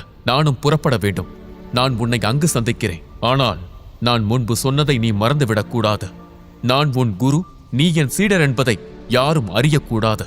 இன்றைய போட்டியில் நான் உனக்கு உதவி செய்ய மாட்டேன். நீ தனியாகத்தான் போராட வேண்டும். புரிந்ததா என்று கேட்டார். அபிமன்யு தன்னம்பிக்கையுடன், ஆச்சாரியரே, கவலைப்படாதீங்க, உங்க சீடன் என்ன செய்ய முடியும்னு அங்க வந்து பாருங்க என்று சொன்னான். அதன் பிறகு தாமாவும் அபிமன்யுவும் மலையுச்சியில் இருந்து புறப்பட்டனர். அபிமன்யு போட்டியை பற்றி யோசித்தபடி மலையில் இருந்து கீழே இறங்க ஆரம்பித்தார். அவனுக்கே ஆச்சரியம். அவன் மேலே ஏற எடுத்த நேரத்தை விட கீழே இறங்க அவனுக்கு ஒரு நொடிதான் எடுத்தது. அவன் உடல் முன்பை விட நன்கு வலிமையானதாகவும் சக்தி வாய்ந்ததாகவும் மாறியிருந்தது. அந்த சந்தோஷத்தில் பாட்டி சொல்லிய பழங்களையும் காய்கறிகளையும் பறித்து தனது குடிசைக்கு திரும்பினான். உள்ளே நுழைந்தவுடன் அவன் சுற்றி பார்த்தான். பாட்டி எங்கும் இல்லை. பாட்டி எங்க என்று கவலையாக நினைத்தான். அந்த நேரத்தில் அபிமன்யுவின் கழுத்தில் ஒரு பலமான அறைப்பட்டது. அவன் தடுமாறி கீழே விழுந்தான். அவன் வேகமாக எழுந்து உடையில் இருந்த தூசியை தட்டி, பாட்டி என்ன பண்றீங்க, ஏன் அடிக்கிறீங்க என்று கேட்டான். அவனை பார்த்த பாட்டியின் கோபம் மேலும் அதிகமானது. வர வர பொய் சொல்றது அதிகமா இருக்கு. முதல்ல உன் கழுத்துல இருந்த தாயத்தங்க, அதை கழட்டுனா எனக்கு தெரியாதுன்னு நினைக்கிறியா? தாயத்தை கலட்டுற, எனக்கு தெரியாம போட்டியில கலந்துக்க பேர் கொடுக்கற, என்ன பெரிய மனுஷன் ஆகிட்டதான் நினைப்பா என்று கேட்டான். பாட்டி இதெல்லாம் உனக்கு எப்படி தெரியும் என்று அபிமன்யு திகைத்து நின்றான். அவன் உடனே தாயத்தை எடுத்து மீண்டும் கழுத்தில் மாட்டிக்கொண்டான். நேத்து நீ இங்கிருந்து போனதுக்கு பிறகு தரணியும் அவன் அப்பாவும் வந்தாங்க. நீ போட்டிக்கு பெயர் கொடுத்திருக்கேன்னு சொன்னாங்க. நான் தான் அவன் தெரியாம கொடுத்துட்டான், ஆனா போட்டியில கலந்துக்க மாட்டான்னு சொல்லி அனுப்புனேன் என்று பாட்டியின் குரல் சோகமாக மாறியது. பின் அபிமன்யுவை பார்த்து, அபி நீ இன்னும் குழந்தை மாதிரி தான் நடந்துக்கிற, கொஞ்சமாவது பொறுப்பா இருக்க கற்றுக்கோ. எக்காரணத்தை கொண்டும் இந்த தாயத்தை நீ கழட்டக்கூடாது. உன் சக்தி என்னன்னு யாருக்கும் தெரியக்கூடாது. அதுக்கான நேரம் இன்னும் வரல. அது வர நாம யாருக்கும் தெரியாம அமைதியா இருக்கணும் என்றவள் பெருமூச்சு விட்டாள். பின் அபிமன்யுவை பார்த்து மெதுவாக, உன்னை காப்பாத்த உன் அப்பாவும் அம்மாவும் எவ்வளவு சிரமப்பட்டாங்கன்னு தெரியுமா? அவங்க விரும்பினதையெல்லாம் நீ நல்லா இருக்கணும், உன்னை யாரும் எதுவும் செஞ்சிடக்கூடாது. இதுதான் அவங்க எண்ணம், லட்சியம், ஆசையெல்லாம் என்றா. ஐயோ போதும் பாட்டி, நிறுத்துங்க. எப்ப பார்த்தாலும் இதே புராணம். என்ன யாரு எதுவும் செய்யக்கூடாதுன்னு நீங்க சொல்றீங்க, ஆனா என்ன காரணம்னு சொல்ல மாட்டீங்க. முதல்ல என் அப்பா யாருன்னு சொல்லுங்க. எனக்கு நினைவு தெரிஞ்சதுல இருந்து நான் அவங்கள பார்த்ததில்ல. அவங்கள பத்தி கேட்டாலும் நீங்களும் எதுவும் சொன்னதில்ல. முதல்ல அவங்க யாரு, எங்க இருக்காங்க சொல்லுங்க. அதுக்கப்புறம் எதுவுமே செய்யாம வீட்ல இருக்கத பத்தி நான் யோசிக்கிறேன் என்றான். அபிமன்யுவின் கோபமான வார்த்தைகளை கேட்டதும் பாட்டி பயத்தில் நடுங்க ஆரம்பித்தார். அபிமன்யுவின் கோபம் இந்த முறை கொஞ்சம் அதிகமாக இருந்தது. அதற்கு காரணம் அவனை போட்டியில் பங்கேற்க வேண்டாம் என்று பாட்டி கூறியது. கோபத்தில் தன் பேரன் ஏதாவது தவறாக செய்து விடுவானோ, அவனை துரத்தும் ஆபத்து அவனை வந்து சேர்ந்து விடுமோ என்று பாட்டி பயந்தார். அவள் கண்களில் கண்ணீர் தேங்கியது. அதை பார்த்ததும் அபிமன்யுவின் மனம் உருகிப் போனது. அவன் பாட்டியை மெதுவாக பிடித்து அவளை கட்டிலில் அமர செய்தான். பாட்டி அவனை பார்த்து, அபி இனி எந்த குறும்புத்தனமும் செய்ய மாட்டேன், இந்த தாயத்தை கழட்டவே மாட்டேன்னு எனக்கு சத்தியம் செய் என்றார். அபிமன்யு ஆழமாக மூச்சு விட்டான். பாட்டி நீ என்கிட்ட என்ன சொன்ன? என் அப்பா ஒரு பெரிய மாவீரன் தானே சொன்ன. அப்படி இருக்க நான் அவர் பையன், நானும் அவரை போல இருக்க வேண்டாமா? இந்த ஈட்டி இது ஏன் என் கைக்கு வந்தது? இத நான் பயன்படுத்தணும் தானே. என் அப்பா எனக்காக இதை விட்டுட்டு போயிருக்காரு. அவர் நான் வலிமையானவனா மாறணும்னு நினைக்கிறாரு. நான் அவரை கண்டுபிடிக்கணும்னு விரும்புறாரு. இப்ப சொல்லுங்க பாட்டி, நான் ஒண்ணுக்கும் உதவாத ஒரு விளையாட்டு பையனா இருக்கணுமா, இல்ல ஊரே பெருமைப்படுற மாவீரனா இருக்கணுமா? யாருக்கு தெரியும், ஒரு நாள் என் அப்பாவை நானே கண்டுபிடிப்பேன். ஒருவேளை அவர் எனக்காகத்தான் காத்திருக்கிறார் போல. அதனால நான் போட்டிக்கு போகணும் பாட்டி, என்னை தடுக்காதீங்க. நான் சத்திரிய மன்றத்துக்கு போக அனுமதி கொடுங்க என்றான். அபிமன்யு இப்படி கேட்ட பிறகு பாட்டிக்கு பேச வார்த்தையே வரவில்லை. அவள் அபிமன்யுவின் கைகளை இறுக்கி பிடித்தாள். என் மகன் போயிட்டான், இப்போ என் பேரனும் எங்கேயாவது போயிட்டான்னா இந்த வயசான கிழவி என்ன செய்வேன்? உனக்கு ஏதாவது நடந்தா நான் எப்படி உயிரோட இருப்பேன் என்று பாட்டி அழுதாள். அதை பார்த்த அபிமன்யு மெதுவாக பாட்டியை சமாதானப்படுத்தி, பாட்டி எனக்கு ஏதாவது ஆகிடக்கூடாதுன்னா எல்லாத்தையும் சமாளிக்க கூடிய ஆளா நான் மாறணும்.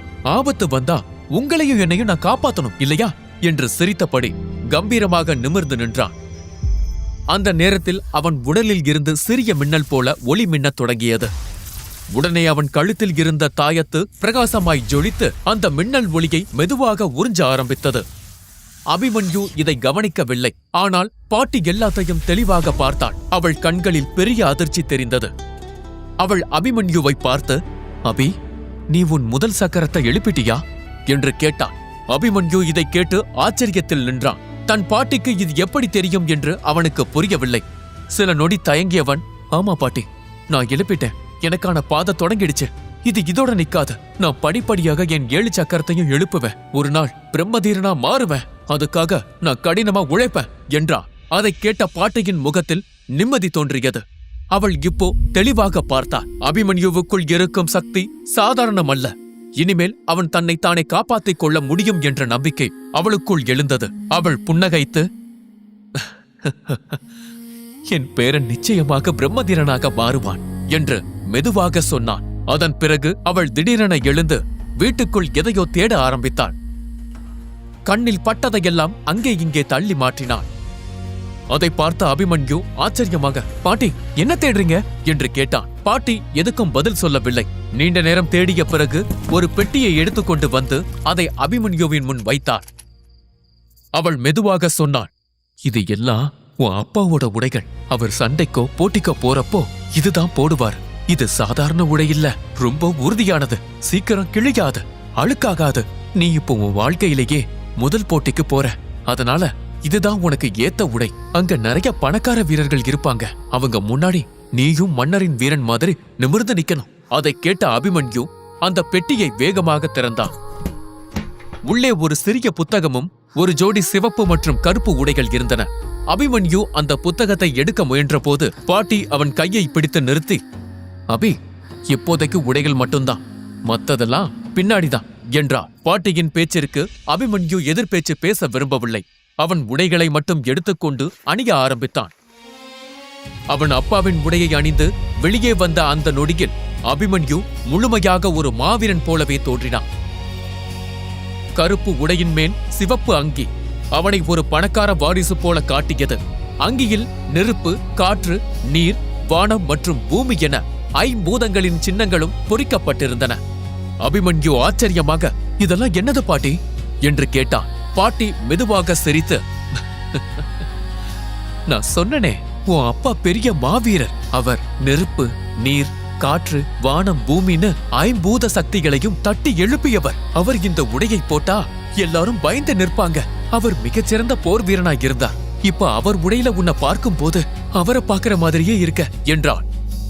நீண்ட கூந்தல், அழகான முகம், உறுதியான உடல், உயரமான உருவம், இந்த எல்லாவற்றோடும் அந்த அற்புதமான ஆடை சேர்ந்து அபிமன்யு ஒரு இளவரசன் போல தோன்றினான். அவன் முதுகில் பழங்கால முத்திரை, கையில் தங்க ஈட்டி, கழுத்தில் ஜொலிக்கும் தாயத்து என ஒரு சிறந்த போர் வீரனைப் போல அவன் தயாராகினான். பாட்டி அவன் நெற்றியில் திலகமிட்டு, அபிமன்யு, இந்த உலகம் உன்னை அடக்கும் இல்ல அடங்கி போகும். அதை அடக்க நினைக்கிற ஆளா நீ மாறணுமா இல்ல அடக்கிற ஆளா மாறணுமான்னு நீதான் முடிவு பண்ணணும். இன்னைக்கு நீ காட்டுற வித்தையில பலர் மிரண்டு போகணும். வெற்றி மட்டும்தான் உன் கண்ணுக்கு தெரியணும் என்றார். பாட்டியிடம் இருந்து ஆசீர்வாதம் பெற்ற பிறகு அபிமன்யு சத்திரிய மன்றத்தை நோக்கி புறப்பட்டான். தனது முதல் சக்கரத்தை எழுப்பிய பிறகு அபிமன்யுவுடைய அனைத்து புலன்களும் கூர்மையாகின. அதனால் தன்னை சுற்றியுள்ள சத்தம், காற்றின் ஓசை, பூமியின் அதிர்வு இவை அனைத்தையும் அவன் தெளிவாக கேட்க முடிந்தது. அவன் உடலும் இரும்பைப் போல உறுதியானது. அவன் கைகளில் உள்ள தசைகள் எல்லாம் வலுவடைந்தது. அவனது முகமும் இறுக்கமடைந்தது. முகத்தில் ஒரு போர் வீரரின் தைரியம் தெளிவாக காணப்பட்டது. பல போர் கண்ட சிப்பாய் போல அவன் தோன்றினான். அவன் சத்திரிய மன்றத்தை நோக்கி போகும் வழியெல்லாம் எண்ணற்ற ஆட்கள் நின்று கொண்டிருந்தனர். அதில் பல பெண்கள் இருந்தனர். குறிப்பாக இளம் பெண்கள் பலர் அபிமன்யுவை பார்த்த வண்ணம் இருந்தனர். அதைக் கண்டு அபிமன்யு கொஞ்சம் ஆச்சரியப்பட்டான். அவனுடைய காது இப்போது மிக கூர்மையாக இருந்ததால் அவர்கள் அவனை பற்றி பேசிக் கொள்வதை அவன் தெளிவாகவே கேட்டான். ஆனால் அபிமன்யு அவர்களை திரும்பி கூட பார்க்கவில்லை. ஏனெனில் அவன் பார்வை முன்னால் இருந்த இலக்கில் மட்டும் நிலைத்திருந்தது. சற்று நேரத்தில் சத்திரிய மன்றம் வந்தது. அதன் வாயிலில் நின்று கொண்டு அபிமன்யு மெதுவாக சிரித்தான். பிரம்மபுரியில் இருக்கும் பலருக்கும் இந்த சத்திரிய மன்ற அரண்மனையை ஒருமுறை பார்வையிட வேண்டும் என்பது கனவு. ஆனால் பலருக்கு அது கனவாய் மட்டுமே இருந்தது. அதனால் பலர் இந்த அரண்மனையை கடந்து செல்லும் போதெல்லாம் வாசலில் ஒரு நொடி நின்று பார்த்துவிட்டு பெருமூச்சு விடுவார்கள். அபிமன்யுவும் பலமுறை அப்படித்தான் நின்று பார்த்திருக்கிறான். ஆனால் இன்று அவன் பெருமூச்சு விட வரவில்லை, உள்ளே நுழைய வந்திருக்கிறான். அப்போது ஒரு சிப்பாய் அவன் முன்னால் வந்து நின்று, ஏ பையா, இங்க என்ன செய்யற? சாதாரண மக்களுக்கு இங்க வேலை இல்ல. இங்க போட்டியில கலந்துக்க வர்ற வீரர்களுக்கு தான் அனுமதி. போ, பின்பக்கம் பார்வையாளர்கள் உட்கார இடம் இருக்கு. இந்த அரண்மனை போர் வீரர்களுக்குன்னு ஒதுக்கப்பட்டிருக்கு என்று கூறினார். அந்த சிப்பாயின் வார்த்தைகளை கேட்ட அபிமன்யு கோபத்துடன், நானும் போட்டியில கலந்துக்க தான் வந்திருக்கேன் என்றான். அதை கேட்ட சிப்பாய் பதட்டத்துடன், மன்னித்துக் கொள்ளுங்கள், உங்க பெயர் என்ன என்று கேட்டார். அபிமன்யு தன் பெயரை சொல்லிவிட்டு முன்னால் நடந்தான். சத்திரிய மன்றத்தின் பெரிய வாயிலை நோக்கி அவன் நடக்க ஆரம்பித்தான். அப்போது ஒரு வயதான சிப்பாய் அங்கு நின்று கொண்டிருந்தார். அவர்தான் அனைவரையும் சோதித்து உள்ளே அனுப்புவது. அவர் அபிமன்யுவை பார்த்து, உன் பெயரையும் உன் ஆசிரியரின் பெயரையும் சொல்ல என்றார். அந்த கேள்வியை கேட்டதும் அபிமன்யு அமைதியான குரலில், என் பேர் அபிமன்யு. என் குருவோட தங்க முத்திரையான புலி முத்திரையை நான் கொண்டு வந்திருக்கிறேன். இதுதான் அது. நீங்க இதை பார்க்கலாம். ஆனா இதை யாருக்கும் காட்டக்கூடாது. என் குரு அவரோட அடையாளத்தை வெளிப்படுத்த விரும்பலை என்றான். அபிமன்யுவின் வார்த்தைகளை கேட்ட அந்த வயதான சிப்பாய் அபிமன்யுவை தலையிலிருந்து கால் வரை ஒரு மாதிரி பார்த்தார். பின்னர் அவர் கையில் இருந்த பதிவேட்டில் எழுதப்பட்டிருந்த பெயர்களை சோதிக்க ஆரம்பித்தார். அப்போது திடீரென்று 2 பெண்கள் வேகமாக அங்கு ஓடி வந்தனர். அவர்கள் வந்தவுடன் அங்கிருந்த அனைத்து வீரர்களின் முகங்களும் பிரகாசிக்க ஆரம்பித்தது. ஏனென்றால் அவர்கள் இருவரும் இந்திரபுரி ராஜ்ய அரசவையின் இளவரசிகள். அவர்களின் அந்தஸ்து அரசருடைய குடும்பத்தை விட சற்று குறைவாக இருந்தாலும் அதிகாரத்தை பொறுத்தவரை கொஞ்சம் அதிகமாகவே இருந்தது. அவர்கள் இந்த ராஜ்யத்தின் மிக சக்தி வாய்ந்த 2 குடும்பங்களில் ஒன்றை சேர்ந்தவர்கள். அந்த இருவரும் அழகான, அதே நேரத்தில் பிரமிக்க வைக்கும் போர் வீரர்களுக்கான ஆடையை அணிந்திருந்தனர். அதில் ஒருவள் அபிமன்யுவை தள்ளிக்கொண்டு முன்னால் வந்தாள். அவள் அந்த வயதான சிப்பாயை பார்த்து, தயவு செஞ்சு என் பேரையும் என் சகோதரியோட பேரையும் சீக்கிரம் எழுதுங்க என்றாள். அதை பார்த்த அபிமன்யு கொஞ்சம் கோபத்தோடு, ஏய் பெண்ணே, நான் இங்க நிக்கிறது உனக்கு தெரியலையா என்று கேட்டான். அதற்கு அவள், தெரியுது, அதுக்கு என்ன செய்ய சொல்ற என்று கேட்டா. நான் தான் முன்னால வந்தேன், அதுக்கு நான் என்ன செய்யறது? நான் உன்னை தடுத்தேனா? நீ வழியில நின்ன, உன்னை விளக்கிட்டு முன்னால வந்தேன். ஆட்கள் வந்து போற பாதையில நின்னது உன் தப்பு என்றா. அதை கேட்டதும் சுற்றியிருந்த வீரர்கள் அனைவரும் சிரிக்க ஆரம்பித்தனர். உடனே இன்னொரு வீரன் சிரித்துக் கொண்டே முன்னால் வந்து அபிமன்யுவின் தோளில் கை வைத்தான். அவன் அபிமன்யுவை பார்த்து, நண்பா, யாதவி அப்படி பண்றத பார்த்து கோபப்படாதே. பாவம், அவ கொஞ்சம் வயசானவ. கடந்த முறை கூட வலிமை இல்லாம தோல்வியை சந்திச்சா. வயதானாலே உடல் சோர்வடையும், அதிகமா கோபம் வரும்னு சொல்லுவாங்களே, அந்த வியாதிதான் அவளுக்கு என்று சிரித்தான். அதை கேட்ட யாதவி கோபத்துடன், சிரி, நல்லா சிரி. இந்த முறை நான் யாருன்னு உனக்கு காட்டுறேன். இப்போ நான் என் முதல் சக்கரத்தை எழுப்பிட்டேன். அதனால போட்டியில என்ன செய்றேன்னு மட்டும் பார் என்றான். அப்போது யாதவியோடு வந்த இன்னொரு பெண் அபிமன்யுவை நோக்கி வந்தாள். அவள் பெயர் மாதவி. அவள் அபிமன்யுவை பார்த்து, தயவு செஞ்சு என் சகோதரிய மன்னிச்சிருங்க, அவ வேணும்னு எதுவும் செய்யல என்று மன்னிப்பு கேட்டாள். அந்த 2 பெண்களது வரவும் அந்த இடத்தை கொஞ்சம் சலசலப்பாக்கியது. அப்போது ஒரு நடுத்தர வயது மனிதர் வேகமாக படியேறி வந்தார். அந்த 2 பெண்களையும் பார்த்ததும், சீடர்களா நீங்கள்? உங்களுக்கு மரியாதை என்றால் என்னவென்றே தெரியவில்லை. கொஞ்சமாவது பொறுப்போடு நடந்து கொள்ளுங்கள். நான் உங்கள் ஆசிரியர், அது உங்கள் மனதில் இருக்கிறதா இல்லையா என்று கண்டித்தார். அவரை பார்த்தவுடன் அங்கிருந்த அனைவரும் உடனே குனிந்து வணங்கினர். ஆச்சாரியார் பரஞ்சோதிக்கு எங்கள் வணக்கம் என்று அனைவரும் மரியாதை செலுத்தினர். அப்போது இன்னொரு வீரர் முன்னால் வந்து, ஆச்சாரியரே, நீங்கள் அற்புதமான வேலையை செய்துள்ளீர்கள். நீங்கள் யாதவியை முதல் சக்கரத்தை எழுப்ப வைத்து விட்டீர்கள் என்றார். பரஞ்சோதி அவரை பார்த்து புன்னகைத்து விட்டு முன்னோக்கி நடந்தார். போகும் முன் ஒரு நொடி நின்று திரும்பி அங்கிருந்த அபிமன்யுவை பார்த்து சிரித்தார். பின்னர் அவர் உள்ளே சென்றார். அப்போது காவலாளி அபிமன்யுவை பார்த்து, என்ன நாள் பூரா இங்கேயே நின்னு வேடிக்கை பார்க்க போறியா? வேகமா உள்ளே போ, போட்டி தொடங்க போது என்று கத்தினார். அதை கண்ட அபிமன்யு வேகமாக உள்ளே சென்றார். இந்த வயசான சிப்பாய் அந்த பொண்ணுங்க கிட்ட மட்டும் அன்பா பேசினாரு, என்கிட்ட ஏன் இவ்வளவு கடுப்பா பேசுறாரு? பொண்ணுனா கல் சிலை கூட பஞ்சு போல மாறிடும்னு சொல்றது உண்மைதான் போல என்று அவன் மனதில் புலம்பினான். பின்னர் அபிமன்யு சத்திரிய மன்றத்திற்குள் நுழைந்தான். அங்கிருந்த காட்சியை பார்த்த நொடியில் அவன் வாய் பிளந்தது. அவன் கண்கள் விரிந்தது. சத்திரிய மன்றத்திற்குள் 100கணக்கான வீரர்கள் நிறைந்திருந்தார்கள். அவர்கள் எல்லோரும் போட்டியில் பங்கேற்க வந்தவர்கள். இத்தனை பேரா என்று அபிமன்யு ஆச்சரியப்பட்டான். அந்த சமயத்தில் அபிமன்யுவின் பார்வை அங்கிருந்த ஒரு மண்டபத்தின் மீது விழுந்தது. பகலில் தோன்றும் நட்சத்திரம் போல அந்த மண்டபம் பிரகாசமாக இருந்தது. அது 100கணக்கான முத்துக்களால் உருவாக்கப்பட்ட ஒரு அழகிய மணிமண்டபம். அப்போது ஒரு ஏளன குரல் கேட்டது. நம்ம மாவீரர் வந்திருக்கார் பாருங்க, இன்னைக்கு கோட்டையே அலறப்போகுது. அதை கேட்டவுடன் அருகில் இருந்த சிலர் சிரித்தனர். அதை கேட்டதும் அபிமன்யு வேகமாக திரும்பி பார்த்தான். அது தரணி. அவன் அபிமன்யுவை நோக்கி நடந்து வந்தான். கடந்த முறை அவனோடு இருந்த காவலர்கள் இப்போது இல்லை. ஆனால் சில புதிய முகங்கள் இப்போது அவனோடு இருந்தன. அபிமன்யு அவனை பொருட்படுத்தாமல் போட்டி நடக்கும் இடத்துக்கு நடந்து சென்றான். அபிமன்யு இங்கு வீண் வாக்குவாதத்தில் ஈடுபட வரவில்லை. எந்த சிக்கலும் இல்லாமல் போட்டியில் பங்கேற்று அதில் வெற்றி பெறுவதே அவன் இலக்கு. அபிமன்யுவிற்கு கோபம் இருந்தாலும் தாமா சொன்ன வார்த்தைகளை அவன் நினைவிற்கு வந்தது. அனைத்து கோபத்தையும் போட்டியில் காட்ட, அதனால் யார் உண்மையான வீரன் என்று போட்டியில் வைத்து நிரூபிக்க அபிமன்யு முடிவு செய்தான். அப்போது முரசு சத்தம் சத்திரிய மன்றம் முழுவதும் எதிரொலித்தது. அது அனைவரின் கவனத்தையும் ஈர்த்தது. அபிமன்யு தன் பார்வையை அங்கிருந்த மேடை பக்கம் திருப்பினான். மேடையில் தோன்றிய காட்சி அவனை உறையச் செய்தது. அவன் என்ன பார்த்தான்? மண்டபத்தில் எதிரொலித்த குரல் யாருடையது? அபிமன்யுவால் உண்மையில் அந்த வலிமையான வீரர்களை எதிர்கொள்ள முடியுமா? முழு கதையையும் கேட்டு மகிழ பாக்கெட் FM ஆப்பை டவுன்லோட் செய்யுங்கள். லிங்க் டிஸ்கிரிப்ஷனில் கொடுக்கப்பட்டுள்ளது.